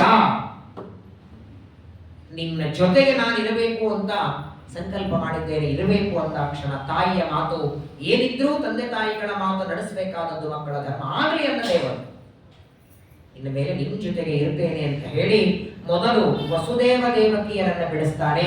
ಅನಂತರದಲ್ಲಿ ಆ ಉಗ್ರಸೇನನ್ನ ಬಿಡಿಸಿ, ವಾಸ್ತವಿಕವಾಗಿ ಮಗನನ್ನ ಕೊಂದ್ರೆ ಯಾವ ತಂದೆಗಾದ್ರೂ ಸಿಟ್ಟು ಬರ್ತದೆ. ಆದರೆ ಕಂಸನ ಸಂಹಾರದಿಂದ ಉಗ್ರಸೇನನಿಗೆ ಕೋಪ ಬರಲಿಲ್ಲ. ಸಂಹಾರ ಮಾಡಿದ್ದೆ ಒಳ್ಳೆಯದಾಯಿತು. ಆದರೆ ನೋಡಿ, ಕಂಸನ ಸಂಹಾರ ಮಾಡಿದ ಮೇಲೆ ಸಮಗ್ರವಾದ ಮಥುರಾ ಪಟ್ಟಣದ ರಾಜ್ಯ ಕೃಷ್ಣ ತಾನು ತಗೊಳ್ಬೇಕಾಗಿತ್ತು. ಅವನಿಗೆ ಅಧಿಕಾರ ಇತ್ತ ಹಾಗೆ ನೋಡಿದರೆ, ಆದರೆ ಕೃಷ್ಣ ತಾನು ತಗೊಳ್ಳಿಲ್ಲ. ಉಗ್ರಸೇನನಿಗೆ ಪಟ್ಟಾಭಿಷೇಕ ಮಾಡಿದ. ವೃಷ್ಣೀನಾಂ ಪ್ರವರೋ ಮಂತ್ರಿ, ಉಗ್ರಸೇನನಿಗೆ ಪಟ್ಟಾಭಿಷೇಕ ಮಾಡಿ ಸಮಗ್ರವಾದ ಮಥುರಾ ಪಟ್ಟಣದ ಜನರಿಗೆ ಹೇಳ್ತಾರೆ, ಇವತ್ತಿನವರೆಗೆ ಕಂಸನ ಭಯದಲ್ಲಿ ಪಾಪ ಧರ್ಮ ಕರ್ಮ ಇಲ್ಲದೆ, ಮಡಿ ಮೈಲಿ ಇಲ್ಲ, ಶಾಂತ ಇಲ್ಲ, ಪಕ್ಷ ಇಲ್ಲ, ಹೋಮ ಹವನಗಳಿಲ್ಲ, ಕಂಸನ ಭಯದಲ್ಲಿ ಎಲ್ಲ ಬಿಟ್ಟು ಬಿಟ್ಟಿದ್ರೆ ಇವತ್ತಿನಿಂದ ನಿಮ್ಮ ಧರ್ಮಗಳ ಆಚರಣೆ ಮಾಡಿ ಎಲ್ಲರೂ ಆನಂದದಿಂದ ಧರ್ಮದಿಂದ ಜೀವನ ಮಾಡಿ ಅಂತ ಪರಮಾತ್ಮ ಮಥುರಾ ಪಟ್ಟಣದ ಜನರಿಗೆಲ್ಲ ಹೇಳಿದ. ಆದರೆ ನೋಡಿ, ಗೋಕುಲದಿಂದ ಬರುವಾಗ ಗೋಪಿಕಾ ಸ್ತ್ರೀಯರಿಗೆ ಮಾತು ಕೊಟ್ಟಿದ್ದ, ಕಂಸನ ಸಂಹಾರ ಮಾಡಿ ಮತ್ತೆ ನಿಮ್ಮ ಹತ್ರ ಬರ್ತೇನೆ. ಆದರೆ ಕಂಸನ ಸಂಹಾರ ಮಾಡಿ ಆದ ಮೇಲೆ ತಾಯಿ ದೇವಕಿ ಹೋಗಬೇಡ ಅಂತಾಳೆ. ತಾಯಿಯ ಮಾತು ನಡೆಸೋದಕ್ಕೆ ಅಲ್ಲೇ ಉಳಿದು ಬಿಟ್ಟ. ಆದರೆ ಇವರೆಲ್ಲ ದಾರಿ ಕಾಯ್ತಿದ್ದಾರೆ. ಗೋಪಿಕಾ ಸ್ತ್ರೀಯರಿಗೆ ಬೆಳಗಾದ್ರೆ ಅನ್ನ ಹೋಗ್ತಿಲ್ಲ ಹೊಟ್ಟೆಗೆ. ಪ್ರತಿನಿತ್ಯ ಪ್ರಾತಃ ಕಾಲ ಆದರೆ ಮಥುರಾ ಪಟ್ಟಣದ ದಾರಿ ನೋಡ್ತಾ ಕೊಡ್ಬೇಕು. ರಥ ಬರತ್ತಾ ಕೃಷ್ಣ ಬರ್ತಾನ. ಏನಾಗಿರ್ಬೇಕು ಅವರ ಪರಿಸ್ಥಿತಿ ನೋಡಿ. ಬಹಳ ಪ್ರೀತಿ ಮಾಡುವ ಯಾವುದೇ ಅದು ವಸ್ತುನೇ ಆಗಿರಲಿ, ವ್ಯಕ್ತಿನೇ ಇರಲಿ, ನಮ್ಮಿಂದ ದೂರ ಆದರೆ ಅದರಷ್ಟು ನೋವು ಇನ್ನೊಂದು ಪ್ರಪಂಚದಲ್ಲಿ ಇಲ್ಲ. ನೋಡಿಬೇಕಾದ್ರೆ ಇದು ನಿಮ್ಮ ನಿತ್ಯದ ಅನುಭವ. ಎದುರುಗಡೆ ಮನೆಯಲ್ಲಿ ಯಾರೋ ಏನೋ ಆಗಿದೆ, ಯಾರೋ ಬಿದ್ದಿದ್ದಾರೆ, ಯಾರೋ ಕಾಲು ಹೋಗಿದೆ, ಬಹಳ ದುಃಖ ಆಗಲ್ಲ. ಬಹಳ ಆದರೆ ಅಯ್ಯೋ ಪಾಪ ಅಂತ ಇಷ್ಟ ಅನ್ನಬಹುದೇ. ಅದೇ ಕಾಲು ಮುರಿದದ್ದು ನಮ್ಮ ಅಣ್ಣನ ಮಗನಿಗೋ ತಮ್ಮನ ಮಗನಿಗೋ ಆದ್ರೆ ಅಷ್ಟಕ್ಕೆ ಕೊಡ್ತೀವ. ನಾನು ಅಭಿಮಾನ ಮಾಡುವ, ನಾನು ಪ್ರೀತಿಸುವ ವಸ್ತು, ಅದರಲ್ಲಿಯೂ ಯಾವಾಗ ಅವತಾರ ಮಾಡಿದ ಮರುಕ್ಷಣದಲ್ಲಿ ಗೋಕುಲಕ್ಕೆ ಬಂದಿದ್ದಾನೆ, ಅವತ್ತಿನಿಂದ 8 ವರ್ಷದವರೆಗೆ ಒಂದು ದಿನ ಕೃಷ್ಣ ಇಲ್ಲದೆ ಊಟ ಮಾಡಿಲ್ಲ, ಕೃಷ್ಣ ಇಲ್ಲದೆ ನಿದ್ದೆ ಮಾಡಿಲ್ಲ, ಒಂದು ದಿನ ಕೃಷ್ಣನ ದರ್ಶನ ಇಲ್ಲದೆ ಏನು ಮಾಡಿಲ್ಲ. ಇವರು ಮನಸ್ಸಿನೊಳಗೆ ಮಾತ್ರವಲ್ಲ, ಕಣ ಕಣದಲ್ಲಿ ಪರಮಾತ್ಮ ತುಂಬಿ ಬಿಟ್ಟಿದ್ದಾನೆ ಗೋಪಿಕಾ ಸ್ತ್ರೀಯರಿಗೆ. ಅಂತಹ ಗೋಪಿಕಾ ಸ್ತ್ರೀ ದಾರಿ ಕಾಯ್ತಿದ್ದಾರೆ. ಆದರೆ ಕೃಷ್ಣ ಇಲ್ಲಿ ಬಂದು ಮರೆತು ಬಿಡಲಿಲ್ಲ. ಏನೋ ತಂದೆ ತಾಯಿಗಳು ಸೇರಿದ್ದಾರೆ, ಮಥುರಾ ಪಟ್ಟಣ ದೊಡ್ಡ ಊರು, ಅಲ್ಲಿ ಉಳಿದು ಬಿಟ್ಟ ಗೋಪಿಕಾ ಸ್ತ್ರೀಯರನ್ನ ಮರಿಲಿಲ್ಲ ಪರಮಾತ್ಮ. ತಾನು ಬಂದು ಕಂಸನ ಸಂಹಾರ ಮಾಡಿ ಆದ ಮೇಲೆ ತಾಯಿಯ ಜೊತೆಗೆ ಇರುವಾಗ ಒಂದು ದಿನ ಉದ್ಧವನನ್ನ ಕರೀತಾನೆ. ಬೃಹಸ್ಪತ್ಯಾಚಾರ್ಯರ ಅವತಾರ, ದೇವಗುರು, ಎಲ್ಲ ದೇವತೆಗಳಿಗೆ ಗುರುಗಳಾದ ಬೃಹಸ್ಪತಿ ಉದ್ಧವರಾಗಿ ಬಂದಿದ್ದಾರೆ. ಉದ್ಧವನನ್ನ ಕರೆದು ಕೃಷ್ಣ ಹೇಳ್ತಾನೆ, ನೀನೊಂದು ಕೆಲಸ ಮಾಡಬೇಕು. ಆಯ್ತು ಸ್ವಾಮಿ, ಆಜ್ಞೆ ಮಾಡು ಅಂದ. ಈಗಿಂದೀಗ ನೀನು ಗೋಕುಲಕ್ಕೆ ಹೋಗಬೇಕು. ಏನ್ ಮಾಡ್ಲಿ ಅಂತ ಉದ್ಧವ ಹೋಗಿ ಕೃಷ್ಣ ಹೇಳ್ತಾನೆ, ಗೋಕುಲಕ್ಕೆ ಹೋಗಿ ನಾನು ಬರುವ ದಾರಿಯನ್ನ ಕಾಯ್ತಾ ಅನ್ನ ನೀರಿಲ್ಲದೆ, ಆಹಾರ ಇಲ್ಲದೆ ಮುಖ ಎಲ್ಲ ಒಣಗಿಸ್ಕೊಂಡು ಕೂತಿದ್ದಾರೆ, ಅವರಿಗೆ ನನ್ನ ಸಂದೇಶ ಕಳಿಸು. ಅವರಿಗೆಲ್ಲ ಹೇಳು, ಕೃಷ್ಣ ತಂದೆ ತಾಯಿಗಳ ಜೊತೆಗೆ ಸ್ವಲ್ಪ ದಿನ ಇದ್ದಾನೆ, ಆ ನಂತರ ನಿಮ್ಮ ಹತ್ರನು ಬರ್ತಾನೆ, ನನ್ನ ಮಾತುಗಳನ್ನ ತಿಳಿಸು. ಆಗ ಅವರಲ್ಲಿ ಸ್ವಲ್ಪ ಚೈತನ್ಯ ಬರ್ತದೆ. ಇಲ್ಲ ಅಂದ್ರೆ ನನ್ನ ದಾರಿ ಕಾಯ್ತಾ ಕಾಯ್ತಾ ಕೊನೆಗೆ ಅನ್ನ ನೀರು ಬಿಟ್ಟು ಪ್ರಾಣವೂ ಬಿಡ್ತಾರ ಅವರು. ಅದು ನನಗಿಷ್ಟ ಇಲ್ಲ, ನನ್ನ ಪರವಾಗಿ ಹೋಗಿ ಬಾ ಅಂದಾಗ ಸರಿ ಅಂತ ಉದ್ಧವ ಕೃಷ್ಣನಿಗೆ ನಮಸ್ಕಾರ ಮಾಡಿ ರಥದಲ್ಲಿ ಕೂತ್ಕೊಂಡಿದ್ದಾರೆ. ಮಥುರೆಯಿಂದ ಗೋಕುಲಕ್ಕೆ ಹೊರಟಿದ್ದಾರೆ. ದೂರದಲ್ಲಿ ಉದ್ಧವನ ರಥ ಬರ್ತಿದೆ. ರಥ ನೋಡಿದಾಗ ಒಂದು ಚೈತನ್ಯ ಬಂದಂತೆ ಗೋಪಿಕಾ ಸ್ತ್ರೀಯರಿಗೆ. ಬಾಡಿನ ಮುಖ ಅರಳಿತು. ಏಕಕಾಲಕ್ಕೆ ಎಲ್ಲರೂ ಹೇಳ್ತಾರೆ, ದೂರದಲ್ಲಿ ರಥ ಬರ್ತಿದೆ. ರಥ ಮಾತ್ರ ಕಂಡಿದೆ, ಒಳಗೆ ಯಾರಿದ್ದಾರೆ ಗೊತ್ತಿಲ್ಲ. ಒಳಗೆ ಬರುವ ವ್ಯಕ್ತಿ ಕೃಷ್ಣ ಅನ್ಕೊಂಡಿದ್ದಾರೆ. ಹತ್ತಿರ ಹತ್ತಿರ ಹತ್ತಿರ ರಥ ಬಂದಂತೆ ನೋಡುತ್ತಾರೆ. ಪೀತಾಂಬರ ಕಾಣಿಸ್ತಿಲ್ಲ, ತಲೆ ಮೇಲೆ ಕಿರೀಟ ಕಾಣಿಸ್ತಿಲ್ಲ. ಆದರೆ ಉದ್ಧವ ಬಂದದ್ದನ್ನ ನೋಡಿದರು. ಉದ್ಧವ ಬಂದದ್ದಕ್ಕೆ ಅಯ್ಯೋ ಹೀಗಾಗತ್ತೆ ನೋಡಿ, ನೀವ್ ಯಾರದೋ ನಿರೀಕ್ಷಣೆ ಮಾಡ್ತಿರ್ತೀರಿ, ಇನ್ಯಾರೋ ಬಂದ್ರೆ ಬೇಜಾರಾಗ ಅಯ್ಯೋ ನಾನು ಅನ್ಕೊಂಡಿದ್ದು ಇವ್ರು ಬಂದ್ರ, ಅಕಸ್ಮಾತ್ ನೀವು ಬೇಡಾದವ ಆಗಿದ್ದಾದ್ರೆ ಅಲ್ಲೇ ಮಾರಿ ಮೇಲೆ ನಾಲ್ಕು ತಂದೆ ಬಿಡ್ತೀವಿ. ಇವ ಯಾಕೆ ಬಂದ್ರಿ, ಇವನಿಗೆ ನಾವ್ ಯಾರ್ದೋ ಹಾದಿ ಕಾಯ್ತಿದ್ವಿ, ಆಯ್ತು ಮುಗಿದ್ ನೋಡ್ರಿ ಎಲ್ಲ ಧ್ವಸ್ತ. ಇವ ಬಂದ್ರೆ ಪ್ರಾಯ ನಾವು ಇಚ್ಛೆ ಪಟ್ಟ ವ್ಯಕ್ತಿ ಬರಲಿಲ್ಲ ಅಂದ್ರೆ ಕಾಯ್ತಾ ಇರೋದು ಕೃಷ್ಣನಿಗಾಗಿ. ಆದರೆ ಕೃಷ್ಣ ಬರಲಿಲ್ಲ. ಆದರೂ ಕೃಷ್ಣ ಬರದೇ ಇದ್ರೂ ಕೂಡ ಯಾರೋ ಬಂದಿದ್ದಾರೆ. ಇವ್ರು ಯಾರು? ಅವತ್ತಿನವರೆಗೆ ಉದ್ಧವನಿಗೂ ಗೋಪಿಕಾಸ್ತ್ರೀ ಪರಿಚಯ ಇರಲಿಲ್ಲ. ಯಾಕಂತ ಕೇಳಿ, ಉದ್ಧವ ಅವತಾರ ಮಾಡಿ ಅವನು ಇದ್ದದ್ದು ಪರಮಾತ್ಮನ ಜೊತೆಗೆ ಅಲ್ಲೇ ಇದ್ದ. ಅನಂತರದಲ್ಲಿ ಭಗವಂತನ ಸೇವೆ ಮಾಡ್ತಾ ಉಳಿದ. ಅವರು ಗೋಕುಲದಲ್ಲಿ ಬಂದಿಲ್ಲ, ಗೋಪಿಕಾಸ್ತ್ರೀಯರ ಭೇಟಿಯಾಗಿಲ್ಲ. ಇವರು ಉದ್ಧವ ಅಂತ ಗೊತ್ತೇ ಇಲ್ಲ ಅವರಿಗೆ. ಅಪರಿಚಿತ ವ್ಯಕ್ತಿಯಂತೆ ಉದ್ಧವ ಬಂದಿದ್ದಾನೆ. ರಥದಿಂದ ಕೆಳಗೆ ಇಳಿದ. ಗೋಪಿಕಾಸ್ತ್ರೀಯರು ಒಂದಂತೂ ಕಲ್ತಿದ್ರು, ಅವರು ಯಾರೇ ತಮ್ಮೂರಿಗೆ ಬಂದ್ರೆ ಯಾರು, ಎಲ್ಲಿಂದ ಬಂದ್ರೆ, ಉದ್ಧವನನ್ನ ನೋಡಿ ಎಲ್ಲರೂ ಮಾತಾಡಿಸ್ತಾರೆ. ಆಗ ಉದ್ಧವ ಮೊದಲನೇ ಮಾತು ಹೇಳಿದ್ದು, ನಾನು ಮಥುರಾ ಪಟ್ಟಣದಿಂದ ಬಂದೆ, ಕೃಷ್ಣ ಕಳಿಸಿದ್ದಾನೆ. ಏನ್ ಕೇಳಬೇಕಾಗ ಗೋಪಿಕಾಸ್ತ್ರೀಯರ ಪರಿಸ್ಥಿತಿ. ಶುಕಾಚಾರ್ಯ ಹೇಳ್ತಾರೆ ಪರೀಕ್ಷಿತನಿಗೆ, ಯಾವಾಗ ನಾನು ಗೋಕುಲದಿಂದ ಬಂದಿದ್ದೇನೆ, ಮಥುರೆಯಿಂದ ಬಂದಿದ್ದೇನೆ, ಕೃಷ್ಣ ಕಳಿಸಿದ್ದ ಅಂದಾಕ್ಷಣ ಆ ಗೋಪಿಕಾಸ್ತ್ರೀಯರೆಲ್ಲ ಸುತ್ತಲೂ ಹೊರದರಂತೆ. ಒಬ್ಬರ ಮೇಲೊಬ್ಬರು ಬಿಡ್ತಾರೆ. ಕೃಷ್ಣನಿಂದ ಬಂದೆ, ಕೃಷ್ಣ ಹೇಗಿದ್ದಾನೆ, ನಮ್ಮ ನೆನೆಸ್ಕೊಳ್ತಾನ, ನನ್ನನ್ನು ಯಾವಾಗ ನೆನೆಸ್ಕೊಳ್ತಾನ, ನನ್ನನ್ನು ಯಾವಾಗ ಅದು ಮಾತಾಡಿಸ್ತಾನ, ಮತ್ತೆ ಯಾವಾಗ ಬರ್ತಾನೆ ಕೃಷ್ಣ. ಒಬ್ಬರಾದ ಮೇಲೆ ಒಬ್ಬರು ಪ್ರಶ್ನೆ ಕೇಳಿದ್ದಾರೆ. ಒಂದು 100 ಜನ ಒಮ್ಮೆ ಪ್ರಶ್ನೆ ಕೇಳಿದ್ರೆ ಉತ್ತರ ಹೆಂಗೆ ಕೊಡ್ತಾರೆ ನೀವು? ಏನಾಗಿರ್ಬೇಕು ಉದ್ಧವನ ಪರಿಸ್ಥಿತಿ ನೋಡಿ. ಒಬ್ಬಳು ಕೈ ಹಿಡಿತಾಳೆ, ಇನ್ನೊಬ್ಬಳು ಇನ್ನೊಂದು ಕೈ ಹಿಡಿತಾಳೆ, ಇನ್ನೊಬ್ಬರು ತಲೆ ಮೇಲೆ ಬಂದು ಕೂಡ್ತಾಳೆ. ಅವ್ರಿಗೆ ಕುತೂಹಲ, ನನ್ನ ಬಗ್ಗೆ ಏನಾದ್ರೂ ಕೃಷ್ಣ ಕೇಳಿದಾನ, ನನ್ನ ಹೆಸರಾದ್ರೂ ನೆನೆಸ್ಕೊಳ್ತಾನ, ಕೃಷ್ಣ ನಮ್ಮನ್ನ ನೆನಪಿಟ್ಟುಕೊಂಡಿದ್ದಾನೋ ಮರೆತಿದ್ದಾನೋ. ಇಷ್ಟು ದಿನ ಗೋಕುಲದಲ್ಲಿರುವಾಗ ನಮ್ಮ ಜೊತೆಗೆ ಆಡ್ತಿದ್ದ, ಇವತ್ತು ತಂದೆ ತಾಯಿ ಬೇರೆ ಸಿಕ್ಕಿದ್ದಾರೆ. ಅದು ಮಥುರಾ ಪಟ್ಟಣ ಅಲ್ವಾ? ಹಳ್ಳಿಯಲ್ಲಿ ವಾಸ ಮಾಡೋರು ಊರಿಗೆ ಬಂದ್ರೆ ಹಳ್ಳಿ ಊರ ಬಂದು ಬಿಟ್ಟಿರ್ತಾರೆ. ಮತ್ತೆ ಹಳ್ಳಿಗೆ ಹೋಗು ಅಂತ ಹೇಳ್ರಿ ಅವರಿಗೆ. ಯಾಕಂದ್ರೆ ಆ ಸಿಟಿ ಊರೊಳಗೆ ಮಾಡ್ಬಿಟ್ಟಿರ್ತದೆ ಅಲ್ಲಿನ ನೀರು ಅಲ್ಲಿನ ವಾತಾವರಣ. ಮತ್ತೆ ಹಳ್ಳಿಗೆ ಹೋಗುವಂತ ಹೋಗಲ್ಲ. 24 ತಾಸು ಕರೆಂಟ್ ಇರುವ ಊರಲ್ಲಿ ಇದ್ದವನು 2-3 ತಾಸು ಕರೆಂಟ್ ಇರೋ ಊರಿಗೆ ಹೋಗುವಂದ್ರೆ ಹೇಗಾಗಿರ್ಬೇಕು? ಎಲ್ಲಿ ಕೃಷ್ಣ ನಮ್ಮನ್ನು ಮರೆತು ಬಿಟ್ಟಿದ್ದಾನೆ, ನನ್ನನ್ನು ನೆನೆಸ್ಕೊಳ್ತಾನ ಅಂತ ಕೇಳೋದಕ್ಕೆ ಉದ್ಧವನ ಮೈ ಮೇಲೆ ಬೀಳುತ್ತಿದ್ದಾರೆ. ಅವರ ಆ ಭಕ್ತಿ ನೋಡ್ತಾನೆ, ಕೃಷ್ಣನ ಬಗ್ಗೆ ಅವರಿಗಿರುವ ಸ್ನೇಹ ನೋಡಿ ಕಣ್ಣೊಳಗೆ ನೀರು ಬರ್ತಾ ಇದೆ ಉದ್ಧವನಿಗೆ. ಯಾಕೆ ನನ್ನನ್ನು ಕೃಷ್ಣ ಕಳಿಸಿದ್ದಾನೆ ಅನ್ಕೊಂಡವ.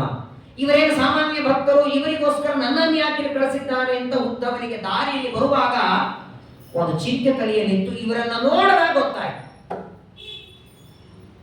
ನಗುವರು, ರೋಧಿಸುವರು, ನಾಟ್ಯವಾಡುವರು, ದೇವರ ಭಕ್ತರು ಹೇಗಿರ್ತಾರೆ? ಹಸತ್ಯತೋ ರೌತತಿ ರೌತಿ ಗಾಯ ಉನ್ಮಾದವ ನೃತ್ಯತಿ ಲೋಕವಾಹ್ಯ. ಏಕಾದಶಿ ಸ್ಕಂದ ಭಾಗವತ ಹೇಳ್ತದೆ. ಮುಳುಗಿ ಬಿಟ್ಟಿರ್ತಾರೆ ದೇವರ ಕಥೆಯೊಳಗೆ. ಅನ್ನ ನೀರು ಬೇಡ, ದೇವರ ಬಗ್ಗೆ, ದೇವರ ಭಕ್ತರ ಬಗ್ಗೆ ಹೇಳಬೇಕು ಅಂದ್ರೆ ಮೈ ಮರೆತು ಬಿಡುತ್ತಾರೆ. ಎಲ್ಲರೂ ಏಕಕಾಲಕ್ಕೆ ಮೈ ಮೇಲೆ ಬಿದ್ದಿದ್ದಾರೆ. ಉದ್ದವಂತಾರೆ ಹೀಗೆ ಕೇಳಿದ್ರೆ ನಾವು ಏನು ಹೇಳಲಿಕ್ಕಾಗಲ್ಲ, ಒಂದು ಕೆಲಸ ಮಾಡಿ, ಒಬ್ಬೊಬ್ಬರಾಗಿ ಬನ್ನಿ, ಹೀಗೆಲ್ಲರೂ ಕೂತ್ಕೊಳ್ಳಿ, ಒಬ್ಬೊಬ್ಬರಾಗಿ ಬನ್ನಿ, ನಿಮ್ ಬಗ್ಗೆ ಕೃಷ್ಣ ಏನೇನು ಹೇಳಿದ್ದಾನೆ ಹೇಳ್ತೇನೆ. ಓ, ನಮ್ ಎಲ್ಲರ ಬಗ್ಗೆ ಹೇಳಿದಾನ? ಎಲ್ಲರ ಬಗ್ಗೆ ಹೇಳಿದ್ದಾನೆ. ಒಬ್ಬೊಬ್ಬರ ಹೆಸರು ತಗೊಂಡು ಹೇಳಿದ್ದಾನೆ. ಮತ್ತೆ ರಮಾಬಾಯಿಗಿದೆ ಹೇಳು, ಭೀಮಾಬಾಯಿಗಿದೆ ಹೇಳು, ಕಾಮಾಬಾಯಿಗೆ ಹೇಳು, ಎಲ್ಲಾ ಬಾಯಿಗಳಿಗೆ ಏನೇನು ಹೇಳಬೇಕು ಅಂತ ಬಾಯಿ ಬಿಟ್ಟು ಹೇಳಿದ್ದಾನೆ. ಓ, ಹಾಗಾದ್ರೆ ನಮ್ಮ ಬಗ್ಗೆ ಹೇಳಿದ್ದಾನೆ ಅಂದ್ರೆ ಪರವಾಗಿಲ್ಲ, ಕಾಯ್ಕೋತ್ ಕೂತಿದ್ದಾರೆ. ಒಬ್ಬೊಬ್ಬರನ್ನೇ ಕರೀತಿದ್ದ, ಅವರನ್ನ ಕೂಡಿಸ್ಕೋಬೇಕು. ಏನ್ ಹೇಳಿದ್ದಾನೆ ಕೃಷ್ಣ ನನ್ನ ಬಗ್ಗೆ? ಉದ್ಧವ ಹೇಳ್ತಿದ್ದ, ನಿನ್ ಮನೆಗೆ ಮಧ್ಯಾಹ್ನದ ಹೊತ್ತು ಬರ್ತಿದ್ದ ಅಂತಲ್ಲ ಕೃಷ್ಣ. ಹೌದೌದು, ಮಧ್ಯಾಹ್ನ ಬರ್ತಿದ್ದ. ಬಂದಾಗ ನೀನು ಒಂದೆರಡು ದಿನ ಬೆಣ್ಣೆ ಕೊಡ್ಲಿಲ್ಲ ಅಂತಲ್ಲ. ಆ ಗೋಪಿಕಾ ನನಗೆ ಮಧ್ಯಾಹ್ನದ ಹೊತ್ತು ಬೆಣ್ಣೆ ಕೊಡ್ಲಿಲ್ಲ, ಅದಕ್ಕೆ ನಾನು ಅವಳ ಮೇಲೆ ಕೋಪ ಮಾಡ್ಕೊಂಡು ಹೋದೆ. ಸಾಯಂಕಾಲ ಅವಳೇ ಮನೆಗೆ ಬಂದು ತಂದು ಕೊಟ್ಲು. ಇದನ್ನೆಲ್ಲ ನೆನೆಸ್ಕೊಂಡ ಕೃಷ್ಣ. ಹೆಂಗಾಗುತ್ತೆ ಹೇಳಿ? ಒಬ್ಬ ವ್ಯಕ್ತಿಯನ್ನ ಮನೆಯಲ್ಲಿ ಇಟ್ಕೊಂಡು ಒಂದು ವಾರ ಊಟಕ್ಕೆ ಹಾಕಿರ್ತೀರಿ. ಏನೋ ಕೆಲಸಕ್ಕೆ ಬೆಂಗಳೂರು ಬಂದಿರ್ತಾರೆ, ಅವ್ರಿಗೆ ಇರ್ಲಿಕ್ಕೆ ಮನೆ ಇಲ್ಲ, ನಿಮ್ಗೆ ಪರಿಚಯದವ್ರು ಇರ್ತಾರೆ, ನಮ್ಮ ಮನೆಯಲ್ಲಿ ಮೇಲ್ಗಡೆ ಇರಿ ಅಂತ ಹೇಳ್ತೀರಿ. ಒಂದು ವಾರ ಇದ್ದು ತಮ್ಮ ಕೆಲಸ ಮುಗಿಸ್ಕೊಂಡು ಹೋಗ್ತಾರೆ. ಹೋದ ಮೇಲೆ ಅದೇ ವ್ಯಕ್ತಿ ಇನ್ನೊಂದು ಯಾವುದೋ ಊರಿಗೆ ಹೋದಾಗ ನಿಮ್ ಎದುರುಗಡೆ ಭೇಟಿ ಆದಾಗ ಮಾತಾಡಿಸ್ಲಿಲ್ಲ ಅಂದ್ರೆ ನೀವು ಹೆಂಗಾಗುತ್ತೆ ಹೇಳಿ? ಬೆಂಗಳೂರಿಗೆ ಬಂದಾಗ ಅಥವಾ ಇನ್ನೆಲ್ಲೋ ಸಿಕ್ಕರೆ ಅವ್ರು ಮಾತಾಡಲಿಲ್ಲ ಅಂದ್ರೆ ಕೋಪ ಅಲ್ವಾ? ಇಲ್ರಿ 8 ದಿನ ಇಟ್ಕೊಂಡು ಊಟಕ್ಕೆ ಹಾಕಿ ಇವರಿಗೆ ಬೆಳಗ್ಗೆ ತಿಂಡಿ, ಮಧ್ಯಾಹ್ನ ಊಟ, ರಾತ್ರಿ ಊಟ, ತಮ್ಮ ಕೆಲಸ ಆಯಿತು, ಮಾತು ಆಡಿಸ್ತಿಲ್ಲ ಅಂತ ಹಾಕಿ ನೋಡಿದ್ರೆ, ಒಂದು ವಾರ ನಾವು ಯಾರನ್ನೋ ಇಟ್ಕೊಂಡು ಊಟಕ್ಕೆ ಹಾಕಿದ ವ್ಯಕ್ತಿ ನಮ್ಮ ಜೊತೆ ಮಾತಾಡಲಿಲ್ಲ ಅಂದ್ರೆ ಕೋಪ ಬರ್ತದೆ. ಇಡೀ ಜೀವನ ಬರೀ ಊಟಕ್ಕಲ್ಲ, ಅನ್ನ, ವಸ್ತ್ರ, ಬಟ್ಟೆ, ನೀರು ಎಲ್ಲಾ ಕೊಟ್ಟ ದೇವರ ಜೊತೆ ಮಾತಾಡಿ 10 ನಿಮಿಷ ಟೈಮ್ ಇಲ್ಲ ನಮ್ಮ ಹತ್ರ. ಪೂಜೆಗೆ ಟೈಮ್ ಇಲ್ಲ, ಪಾಠಕ್ಕೆ ಟೈಮ್ ಇಲ್ಲ, ಪ್ರವಚನಕ್ಕೆ ಟೈಮ್ ಇಲ್ಲ. ಎಷ್ಟು ಕೋಪ ಮಾಡ್ಕೋಬೇಕು ನಮ್ಮ ನೋಡಿ ದೇವ ಹೇಳಿ. ಇವನ ಜೀವನಕ್ಕೆ ಬೇಕಾದದನ್ನು ನಾನು ಕೊಟ್ಟೆ, ನನಗೋಸ್ಕರ ಇವನಿಗೆ ಟೈಮ್ ಇಲ್ಲ. ಪೂಜೆ ಮಾಡಬೇಕು ಅಂತ ಕೂತಿರ್ತೇವೆ, ಯಾರೋ ಗೆಳೆಯ, ಯಾರೋ ದೂರ ಫ್ರೆಂಡ್ ಬಂದ, ಅಯ್ಯೋ ಅವನ ಜೊತೆ ಮಾತಾಡಬೇಕು, ಬಹಳ ವರ್ಷ ಆದ್ಮೇಲೆ ಬೇರೆ ಬಂದಿದ್ದಾನೆ, ಅಲ್ಲೇ ಕೂತ ಪೆಟ್ಟಿಗೆಯಲ್ಲಿ ದೇವರು. ಎಷ್ಟು ನಾವು ದೇವರಿಗೆ ಪ್ರಾಶಸ್ತ್ಯ ಕೊಡ್ತೀವಿ. ನಮ್ದೆಲ್ಲಾ ಮುಗಿದ ಮೇಲೆ ಇನ್ನು ಟೈಮ್ ಇದ್ರೆ ಪಾಠಕ್ಕೆ ಹೋಗೋಣ, ಪ್ರವಚನಕ್ಕೆ ಹೋಗೋಣ, ದೇವರ ಆರಾಧನೆ ಮೊದಲು ಪ್ರಾಧಾನ್ಯತೆ ದೇವರಿಗೆ ಕೊಡೋಣ. ಒಬ್ಬೊಬ್ಬರು ಒಂದೊಂದು ಮಾತು ಹೇಳ್ತಾರೆ. ಆಗ ಮೊದಲನೇದು ಎಲ್ಲಾ ಗೋಪಿಕಾ ಸ್ತ್ರೀಯರು ಉದ್ಧವನಿಗೆ ಪ್ರಾರ್ಥನೆ ಮಾಡ್ತಾರೆ. ನೀನು ಬಂದಿದ್ದಿ ಮಥುರೆಯಿಂದ, ಕೃಷ್ಣನ ಸಂದೇಶ ಮೇಲೆ ತಗೊಂಡು ಬಂದಿದ್ದಿ. ನೀನು ನಮ್ಮೆಲ್ಲರ ಜೊತೆಗೆ ಒಬ್ಬೊಬ್ಬರ ಮನೆಯೊಳಗೆ ಕನಿಷ್ಠ 3-4 ದಿವಸ ಇರ್ಬೇಕು. ಒಂದು ಮನೆಯೊಳಗೆ 3-4 ದಿನ ಇದ್ದು ನಮ್ಮ ಜೊತೆಗೆ ಇಡೀ ದಿನ ಮಾತಾಡಬೇಕು. ಕೃಷ್ಣನ ಬಗ್ಗೆ ಏನ್ ಹೇಳ್ದ? ಉದ್ಧವ ಅಂತಾನೆ, ಒಬ್ಬೊಬ್ಬರ ಮನೆಗೆ 4-4 ದಿವಸ ಅಂದ್ರೆ ಎಷ್ಟು ದಿನ ಇರ್ಬೇಕು ಹೇಳಿ? ಕೃಷ್ಣ ಏನ್ ಹೇಳಿ ಕಳಿಸಿದ್ದ ಉದ್ಧವನಿಗೆ? ಗೋಕುಲಕ್ಕೆ ಹೋಗಿ ಅವರೆಲ್ಲರಿಗೂ ನನ್ನ ಸಂದೇಶ ಕಳಿಸಿ ಇವತ್ತು ಹೋಗು, ನಾಳೆ ರಿಟರ್ನ್ ಬಾ ಅಂದಿದ್ದ. ಒಂದು ದಿನಕ್ಕೆ ಹೋಗಿ ಬಾ ಅಂತ ಕೃಷ್ಣ ಕಳಿಸಿದ್ದಾನೆ. ಇವರಿಗೇನಾಗಿದೆ ಅಂದ್ರೆ, ಯಾವಾಗಲೂ ನೋಡಿ ನಮ್ಮ ಬಗ್ಗೆ ಯಾರಾದರೂ ನೆನೆಸ್ಕೊಳ್ತಾರೆ ಅಂದ್ರೆ ಆ ವ್ಯಕ್ತಿಯನ್ನು ಬಿಡ್ಲಿಕ್ಕೆ ರೆಡಿ ಇಲ್ಲ. ಮೊನ್ನೆ ಸ್ವಾಮಿಗಳ ಹತ್ರ ಹೋಗಿದ್ದೆ, ನಾನು ರುದ್ರಾಕ್ಷ ತಗೊಳ್ಳುವಾಗ ನಿಮ್ ಬಗ್ಗೆ ಬಹಳ ಹೇಳ್ತಿದ್ದೆ ಸ್ವಾಮಿಗಳು. ಆಚಾರ್ಯ ಆಮೇಲೆ ಪ್ರವಚನ ಹೇಳ್ತೀರಾ, ಏನ್ ಹೇಳಿದ್ರ ಅವನ ಸ್ವಾಮಿಗಳ ಬಗ್ಗೆ? ಆಗತ್ತೋ ಇಲ್ಲ ಹೇಳಿ? ಚಾತುರ್ಮಾಸ ಸಂದರ್ಭದಲ್ಲಿ ತುಂಬಾ ಸೇವೆ ಮಾಡಿದ್ದಾರೆ ನಮ್ಮ ಇನಾಮದಾರು. ಅವ್ರ ಬಗ್ಗೆ ಒಂದೆರಡು ಮಾತು ಹೇಳಿದ್ರೆ, ಅಯ್ಯೋ ಆಚಾರ್ಯ ಇಲ್ಲಿ ಬೇಡ, ಮನೆಗೆ ಬರ್ರಿ, ಒಂದ್ ಸ್ವಲ್ಪ ಮಾತಾಡಬೇಕು. ನಮ್ಮ ಬಗ್ಗೆ ಏನು ಸ್ವಾಮಿಗಳು ಮಾತಾಡಿದ್ರು? ಅಯ್ಯೋ ನಿಮ್ಮ ಬಗ್ಗೆ ಭಾಳ ಹೇಳಿದ್ದಾರೆ, ಒಂದು ಕೆಲಸ ಮಾಡ್ರಿ, ನಾವು ಊಟಕ್ಕೆ ನಮ್ಮ ಮನೆಗೆ ಬಂದ್ಬಿಡ್ರಿ, ಇಡೀ ದಿನ ಮಾತಾಡ್ಬೋದಲ್ಲ. ನಮ್ಮ ಬಗ್ಗೆ ದೊಡ್ಡವರು ಜ್ಞಾನಿಗಳು ಮಾತಾಡಿದ್ದಾರೆ, ಅದನ್ನ ಕೇಳಬೇಕು ಅಂತ ಆಸೆ. ಜಗದೊಳಗೆ ದೇವರು ನಮ್ಮ ಬಗ್ಗೆ ಮಾತಾಡ್ತಾರ ಅಂದ್ರೆ ಏನ್ ಆನಂದ ಆಗಿರ್ಬೇಕು. ಎಲ್ಲರೂ ಬರೋರಂತೆ. ಉದ್ಧವ ಹೇಳ್ತಾನೆ, ನಾನು ಅಷ್ಟು ಇರೋದಿಲ್ಲ ಅಂತ ಹೇಳ್ದ. ನೀವ್ ಹೇಳಿದಾಗೆ ಒಬ್ಬೊಬ್ಬರ ಮನೆಯಲ್ಲಿ 3-4 ದಿನ ಇರಂಗಿಲ್ಲ, ನಾನು ಇರೋದೇ 2 ದಿನ. ಅಷ್ಟರಲ್ಲಿ ನಿಮ್ಗೆಲ್ಲರಿಗೂ ನಾನು ಹೇಳ್ತೇನೆ. ಅವತ್ತು 2 ದಿನ ಉದ್ಧವ ಇರೋವರೆಗೆ ಮನೆ ಕೆಲಸನೇ ಇಲ್ಲ. ಮತ್ ಕಸಾವಳಿ ಅದು ಮಾಡ್ತಾ ಕೂತ್ರು ಹೋಗ್ಬಿಡ್ತಾನಲ್ಲ. 3ನೇ ದಿವಸ ಉದ್ಧವ ಹಗಲು ರಾತ್ರಿ ಬೆನ್ನಂತಿದ್ದಾರೆ. ನನ್ನ ಬಗ್ಗೆ ಕೃಷ್ಣ ಏನಂತ, ನನ್ನ ಬಗ್ಗೆ ಏನಂತಾನೆ. ಎಲ್ಲರೂ ಬಂದು ಬಂದು ಕೇಳ್ತಾ ಕೇಳ್ತಾ ಇರುವಾಗ ಒಳಗಿನಿಂದ ಯಶೋದೆ ಬರ್ತಾಳೆ. ನಂದ ಯಶೋಧೆಯರು ಬರ್ತಾರೆ.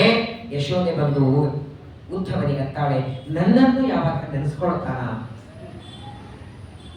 ಯಾವತ್ತಾದರೂ ಒಂದಿನ ನಾನು ಹಾಲು ಕುಡಿಸಿದ್ದೋ ಅಥವಾ ಅವನು ಓಡಾಡುವಾಗ ಅವನ ಹಿಂದೆ ಓಡಾಡಿದ್ದೋ, ಯಾವತ್ತೋ ಒಂದಿನ ಅವನು ಬೆಣ್ಣೆ ಕಳ್ತನ ಮಾಡಿದ ಅಂತ ದಂಡ ತಗೊಂಡು ಹೊಡಿಲಿಕ್ಕೆ ಹೋದಲ್ಲ, ನಾನು ಯಾವುದೋ ಏನೋ ಮಾಡಿದ್ದೇನೆ ಯಾವುದಾದ ನೆನೆಸ್ಕೊಳ್ತಾನ ಅಂದಾಕ್ಷಣ ಮಾತ್ರ ಉದ್ಧವರ ಕಣ್ಣೊಳಗೆ ನೀರು ನಿಂದಿರಲಿಲ್ಲ.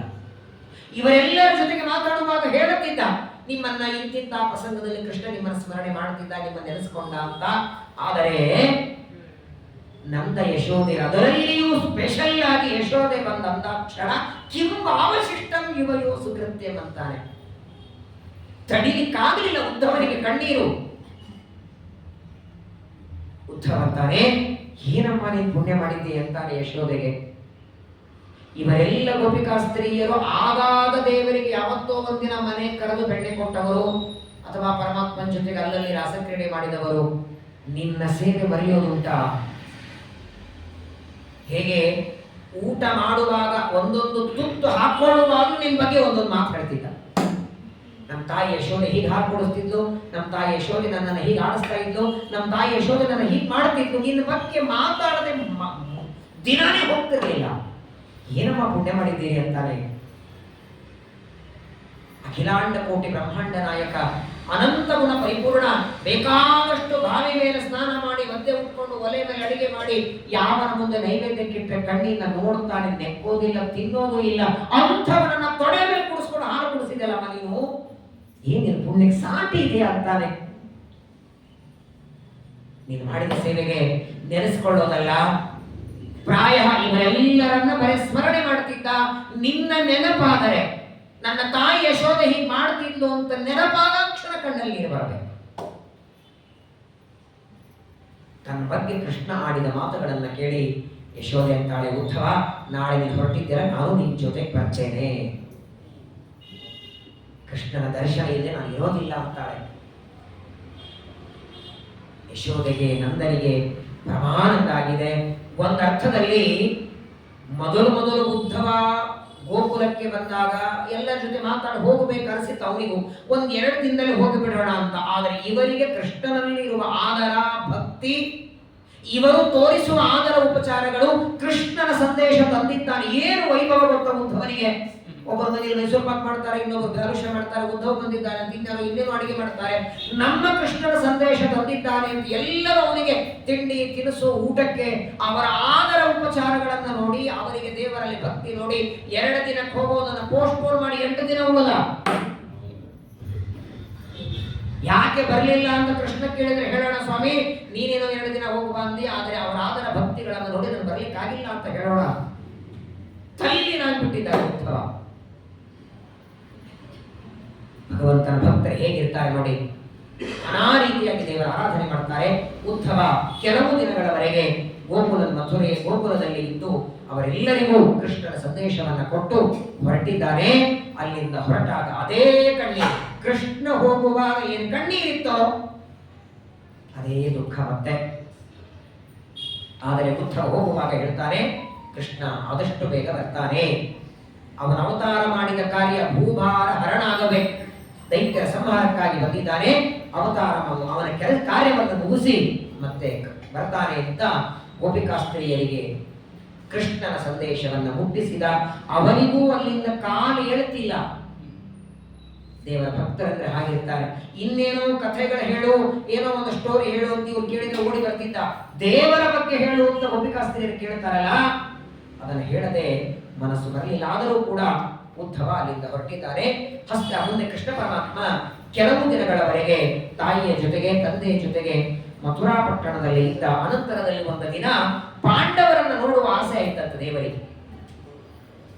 ತನ್ನ ಸೋದರತ್ತೆ ಮಕ್ಕಳು ಅನಾಯಾಸವಾಗಿ ಇಷ್ಟು ದಿನಗಳವರೆಗೆ ಗೋಕುಲದಲ್ಲಿ ಇರುವಾಗ ಬಾಲ್ಯದೊಳಗೆ ಗೋರಕ್ಷಣೆ ಮಾಡ್ತಾ ಅಥವಾ ಗೋಪಾಲಕರ ಜೊತೆಗಿದ್ದಾಗ ನೆನಪಾಗಿರಲಿಲ್ಲ. ಈಗ ಮಥುರೆಗೆ ಬಂದ ಮೇಲೆ ಪಾಂಡವರನ್ನ ನೋಡಬೇಕು ಅಂತ. ಅದರಲ್ಲಿ ಇನ್ನೊಂದೇನಾಗಿತ್ತು ಅಂದ್ರೆ, ಎಲ್ಲ ಕಡೆಗೆ ವಾರ್ತೆ ಬಂದಿ ಪಾಂಡವರೆಲ್ಲ ಅರಿಗಿನ ಮನೆಯನ್ನು ಸುಟ್ಟು ಬೂದಿಯಾಗಿದ್ದಾರೆ.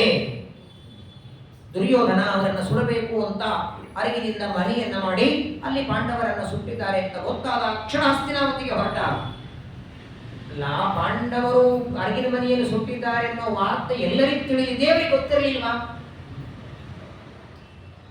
ಜೀವೋತ್ತಮರಾದ ಭೀಮಸೇನ ದೇವರು ಮರಣ ಇಲ್ಲ ಅವರಿಗೆ. ಭೀಮನ ಅನುಗ್ರಹ ಇರುವ 4 ಜನ ಉಳಿದವರಿಗೂ ಮರಣ ಇಲ್ಲ. ಪಾಂಡವರು ಆ ಕಾರಾಗ್ರಹದಿಂದ ಸುರಕ್ಷಿತವಾಗಿ ಬಂದಿದ್ದಾರೆ, ಸುರಂಗ ಮಾರ್ಗದಿಂದ, ವಿಶೇಷವಾಗಿ ವೇದವ್ಯಾಸದೇವರ ಅನುಗ್ರಹದಿಂದ ಗೊತ್ತಿದೆ.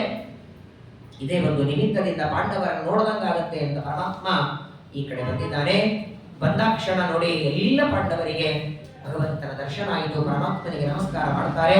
ಅವರ ಜೊತೆಗೆ ಕೆಲವು ದಿನಗಳವರೆಗೆ ಪರಮಾತ್ಮ ಪಾಂಡವರ ಜೊತೆಗೆ ಇರ್ತಾನೆ. ಈ ಕಡೆ ಏನಾಯಿತು, ಯಾವಾಗ ಜರಾಸಂಧ ಕೃಷ್ಣ ಪರಮಾತ್ಮ ಕಂಸನನ್ನ ಸಂಹಾರ ಮಾಡ್ತಾನೆ, ಕಂಸನ 2 ಮಡದಿಯರು ಆಸ್ತಿ ಪ್ರಾಸ್ತಿ ಅಂತ. ಅಸ್ತಿ ಪ್ರಾಸ್ತೀತಿ ಕಂಸಸ್ಯ ಮಹಿಷ್ಯೌ ಭರತರ್ಷಭ ಜರ ಎಂಬ ರಾಕ್ಷಸಿಯಿಂದ ಸಂಧಾನ ಹೊಂದಿದವ. ಜರಾಸಂಧನ ಕಥೆ 9ನೇ ಸ್ಕಂದ ಭಾಗವತದಲ್ಲಿ ನಾನು ಹೇಳಿದ್ದೇನೆ. ಜರಾಸಂಧ ಇವನು ಜರ ಎಂಬ ರಾಕ್ಷಸಿಯಿಂದ 2 ಭಾಗವಾದ ಶರೀರ ಸಂಧಾನ ಮಾಡಿದ್ದರಿಂದ ಜರಾಸಂಧ ಹೆಸರು. ಅವನ ಮಕ್ಕಳು ಒಬ್ಬಳ ಹೆಸರು ಆಸ್ತಿ ಪ್ರಾಸ್ತಿ. ಪ್ರಪಂಚದೊಳಗೆ ಇವರಿಬ್ಬರು ಸಲುವಾಗಿ ಜಗಳ ಆಗೋದು.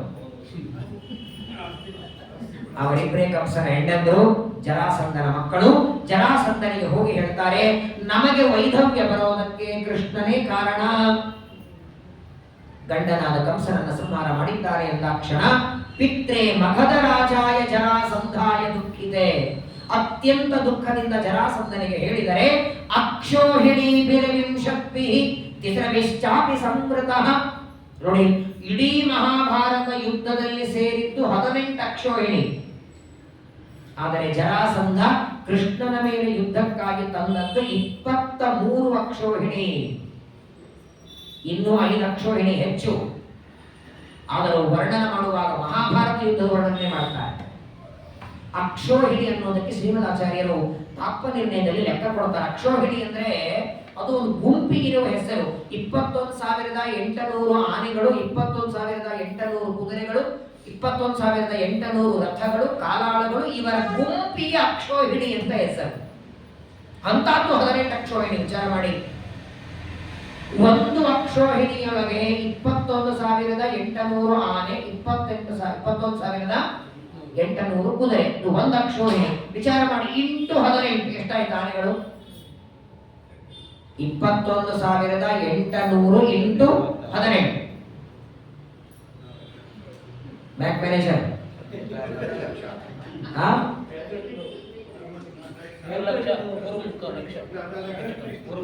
3.25 ಲಕ್ಷ ಆನೆಗಳು. ಅಷ್ಟೇ ಕುದುರೆಗಳು ಎರಡು ಸೇರಿದ್ರೆ ಒಂದು 6 ಲಕ್ಷ ಇಟ್ಕೊಳ್ಳಿ. 6 ಲಕ್ಷ ಒಟ್ಟಿಗೆ ಆನೆ ಕುದುರೆಗಳು. 6 ಲಕ್ಷ ಆನೆಗಳು ಒಂದು ಸಲ ಉಚ್ಚಿ ಹೋಯ್ದ್ರೆ ಎಷ್ಟು ಬರುತ್ತೆ? ಒಂದು ಸಲಕ್ಕೆ ಒಂದು ನದಿ ಹರಿಬೇಕು. 6 ಲಕ್ಷ ಆನೆ ಕುದುರೆಗಳು ಎರಡು ಸೇರಿದ್ರೆ ಒಂದು ದಿನಕ್ಕೆ ಎಷ್ಟು ಸಲ ಹೊಯ್ತಿದ್ವು? ವಿಚಾರ ಮಾಡಿ. ಅಷ್ಟು ಆನೆ ಕುದುರೆಗಳು ಉಚ್ಚೆಯನ್ನು ಹೊಯ್ದು ಆ ಹೊಲಸನ್ನು ಹಾಕಿದರೆ ಮಾರನೇ ದಿವಸಕ್ಕೆ ಆ ಕುರುಕ್ಷೇತ್ರದಲ್ಲಿ ಯುದ್ಧ ಎಲ್ಲಿ ಮಾಡುತ್ತಿದ್ದರು ಇವರು? ಎಂಜಿನ್ ಹೋಮ ಆದ್ರೆ ಅರ್ಧ ಗಂಟೆ ಫ್ಯಾನ್ ಹಚ್ಚಬೇಕು. ಮಧ್ಯಾಹ್ನ 3 ಗಂಟೆ ಊಟ ಆದ್ರೆ ಸಾಯಂಕಾಲ 6 ಗಂಟೆ ಆದ್ರೂ ಹಸಿ ಇರುತ್ತೆ. ಪ್ರವಚನಕ್ಕೆ ಬಂದರು 6 ಲಕ್ಷ, 5.25, 6-7 ಲಕ್ಷಗಳವರೆಗೆ ಅಷ್ಟು ಆನೆ ಕುದುರೆಗಳು ಪ್ರತಿನಿತ್ಯದಲ್ಲಿ ಕುರುಕ್ಷೇತ್ರದಲ್ಲಿ ಅಷ್ಟು ಉಚ್ಚಿ ಒಯ್ಬೇಕು. ಮಾರನೇ ದಿನ ಅಲ್ಲೇ ಯುದ್ಧ ಮಾಡ್ಬೇಕಲ್ಲ, ಬೇರೆ ಜಾಗ ಇದ್ದ. ಈ ಹಾಳು ಒದ್ದಾಗಿದೆ, ಸೆಕೆಂಡ್ ಫ್ಲೋರ್ ಎರಡನೇ ಪಂಕ್ತಿ ಮೇಲೆ ಹಾಕೊಳ್ಳಲಿಕ್ಕೆ.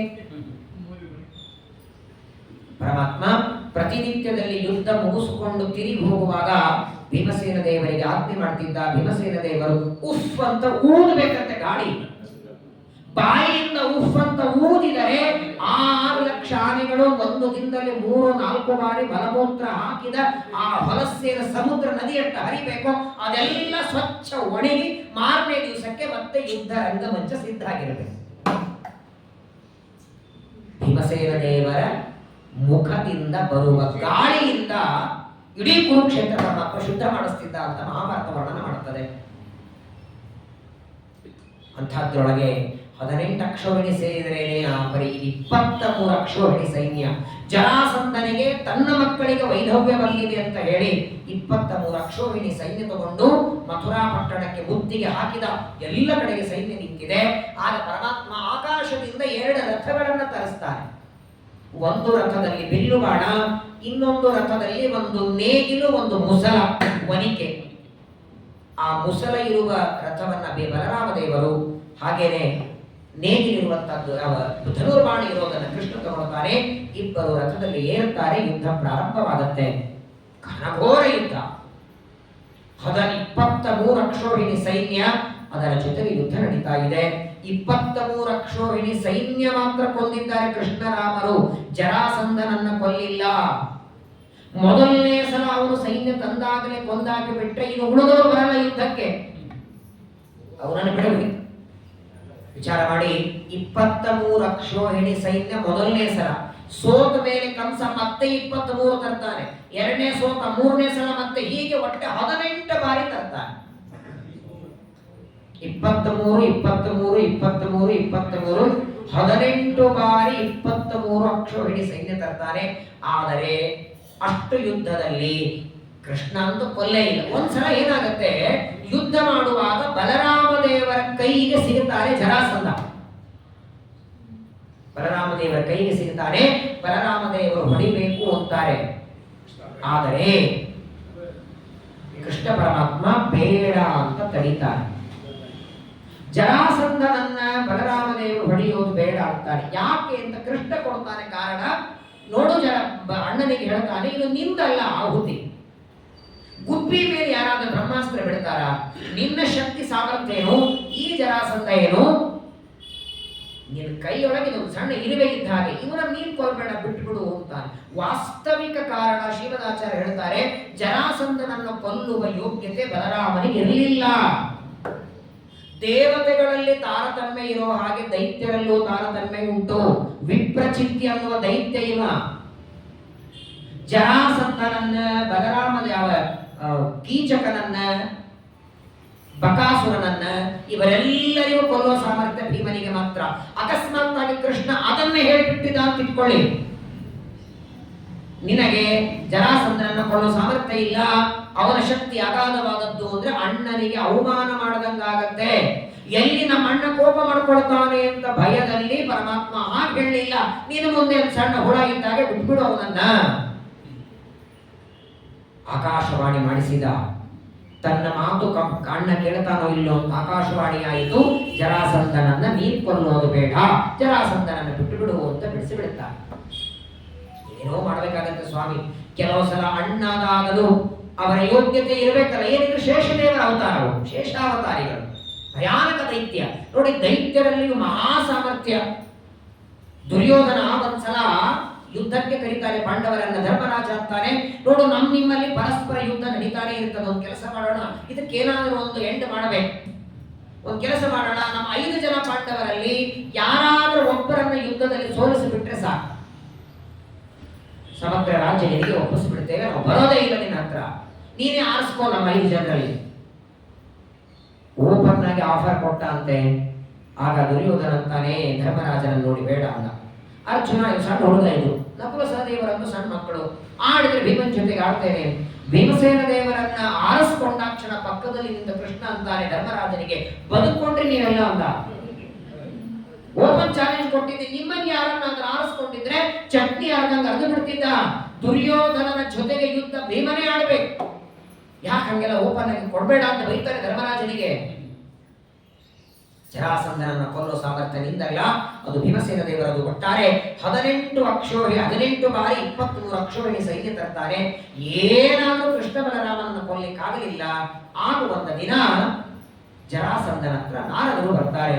ನಾರದರು ಬಂದಂತಾರೆ, ಯಾಕೋ ಏನಾಯ್ತು, ಯುದ್ಧಕ್ಕೆ ಹೋಗ್ಲಿಲ್ವಾ? ಏನ್ ಸ್ವಾಮಿ, ಯಾವತ್ತೂ ಒಂದ್ಸಲ ಆದ್ರೂ ಕೃಷ್ಣ ಸಾಯ್ತಾನೆ ಅಂತ 18 ಬಾರಿ ಹೋಗಿದ್ದೇನೆ. 23 ಅಕ್ಷೋಹಿಣಿ ಮಣ್ಣು ಮುಗಿಸ್ಬಿಟ್ಟಿದ್ದಾನೆ. ನನ್ನ ಕಡೆಯಿಂದ ಅವನನ್ನು ಸಂಹಾರ ಮಾಡ್ಲಿಕ್ಕೆ ಆಗಲ್ಲ ಅನ್ಸುತ್ತೆ ಅಂದಾಕ್ಷಣ ಒಂದು ಕೆಲಸ ಮಾಡು, ನಾನು ಹೇಳ್ದಾಗ ಮಾಡು, ಕೃಷ್ಣ ಸಾಯ್ತಾನೆ ಅಂತ ನಾರದರು ಒಂದು ಉಪಾಯ ಹೇಳ್ತಾರೆ. ಗರ್ಗಾಚಾರ್ಯರಿಗೆ ಹುಟ್ಟಿದ ಒಬ್ಬ ಮಗ ಇದ್ದಾನೆ, ಯವನ ಅಂತ ಅವನ ಹೆಸರು. ಯವನ ಜಾತಿಯಲ್ಲಿ ಹುಟ್ಟಿದವ. ಗರ್ಗಾಚಾರ್ಯರಿಗೆ ಈ ಎಲ್ಲ ಯಾದವರು ಷಂಡ ಅಂತ ಕರೀತಿದ್ರು.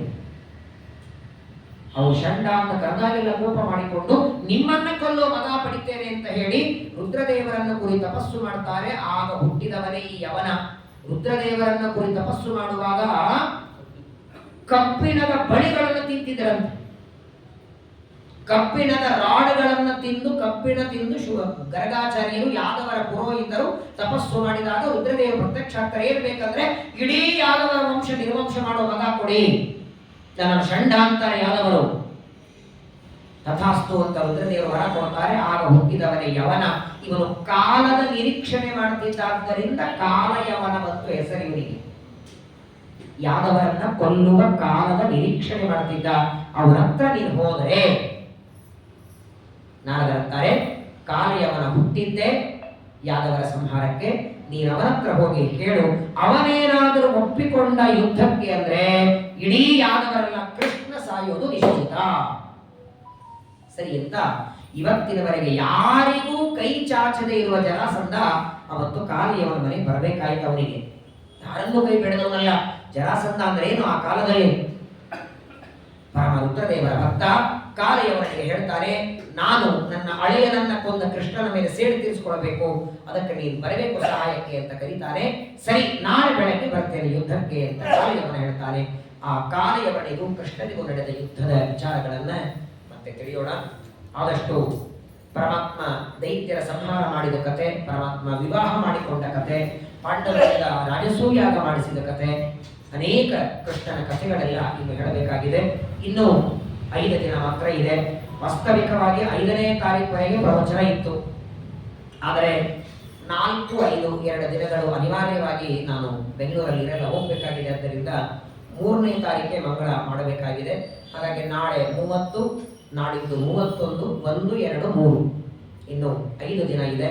ಅಷ್ಟರಲ್ಲಿ ಕೃಷ್ಣ ಚರಿತ್ರೆಯ ಉಳಿದ ಭಾಗವನ್ನೆಲ್ಲ ಶ್ರವಣ ಮಾಡಿ ದಶಮ ಸ್ಕಂದದ ಸಮಾಪ್ತಿಯನ್ನ 3ನೇ ತಾರೀಕು ಮುಗಿಸಿ ಮತ್ತೆ ನವೆಂಬರ್ 14ನೇ ತಾರೀಕಿನಿಂದ 20ನೇ ತಾರೀಕುವರೆಗೆ ನೈಮಿಷಾರಣ್ಯದ ಪವಿತ್ರವಾದ ಕ್ಷೇತ್ರದಲ್ಲಿ ಏಕಾದಶ ಸ್ಕಂದ, ದ್ವಾದಶ ಸ್ಕಂದ, 2 ಸ್ಕಂದಗಳನ್ನ, ಅದರಲ್ಲಿಯೂ ವಿಶೇಷವಾಗಿ ಏಕಾದಶ ಸ್ಕಂದವನ್ನ ಶ್ರವಣ ಮಾಡಿ ಈ 1 ವರ್ಷದಿಂದ ಶ್ರವಣ ಮಾಡಿದ ಸಮಗ್ರ ಭಾಗವತ ಶ್ರವಣ ಮಾಡಿದ ಪುಣ್ಯವನ್ನ ದೇವರಿಗೆ, ವಾಯುದೇವರಿಗೆ ಎಲ್ಲರೂ ಸೇರಿ ಸಮರ್ಪಣೆ ಮಾಡೋಣ.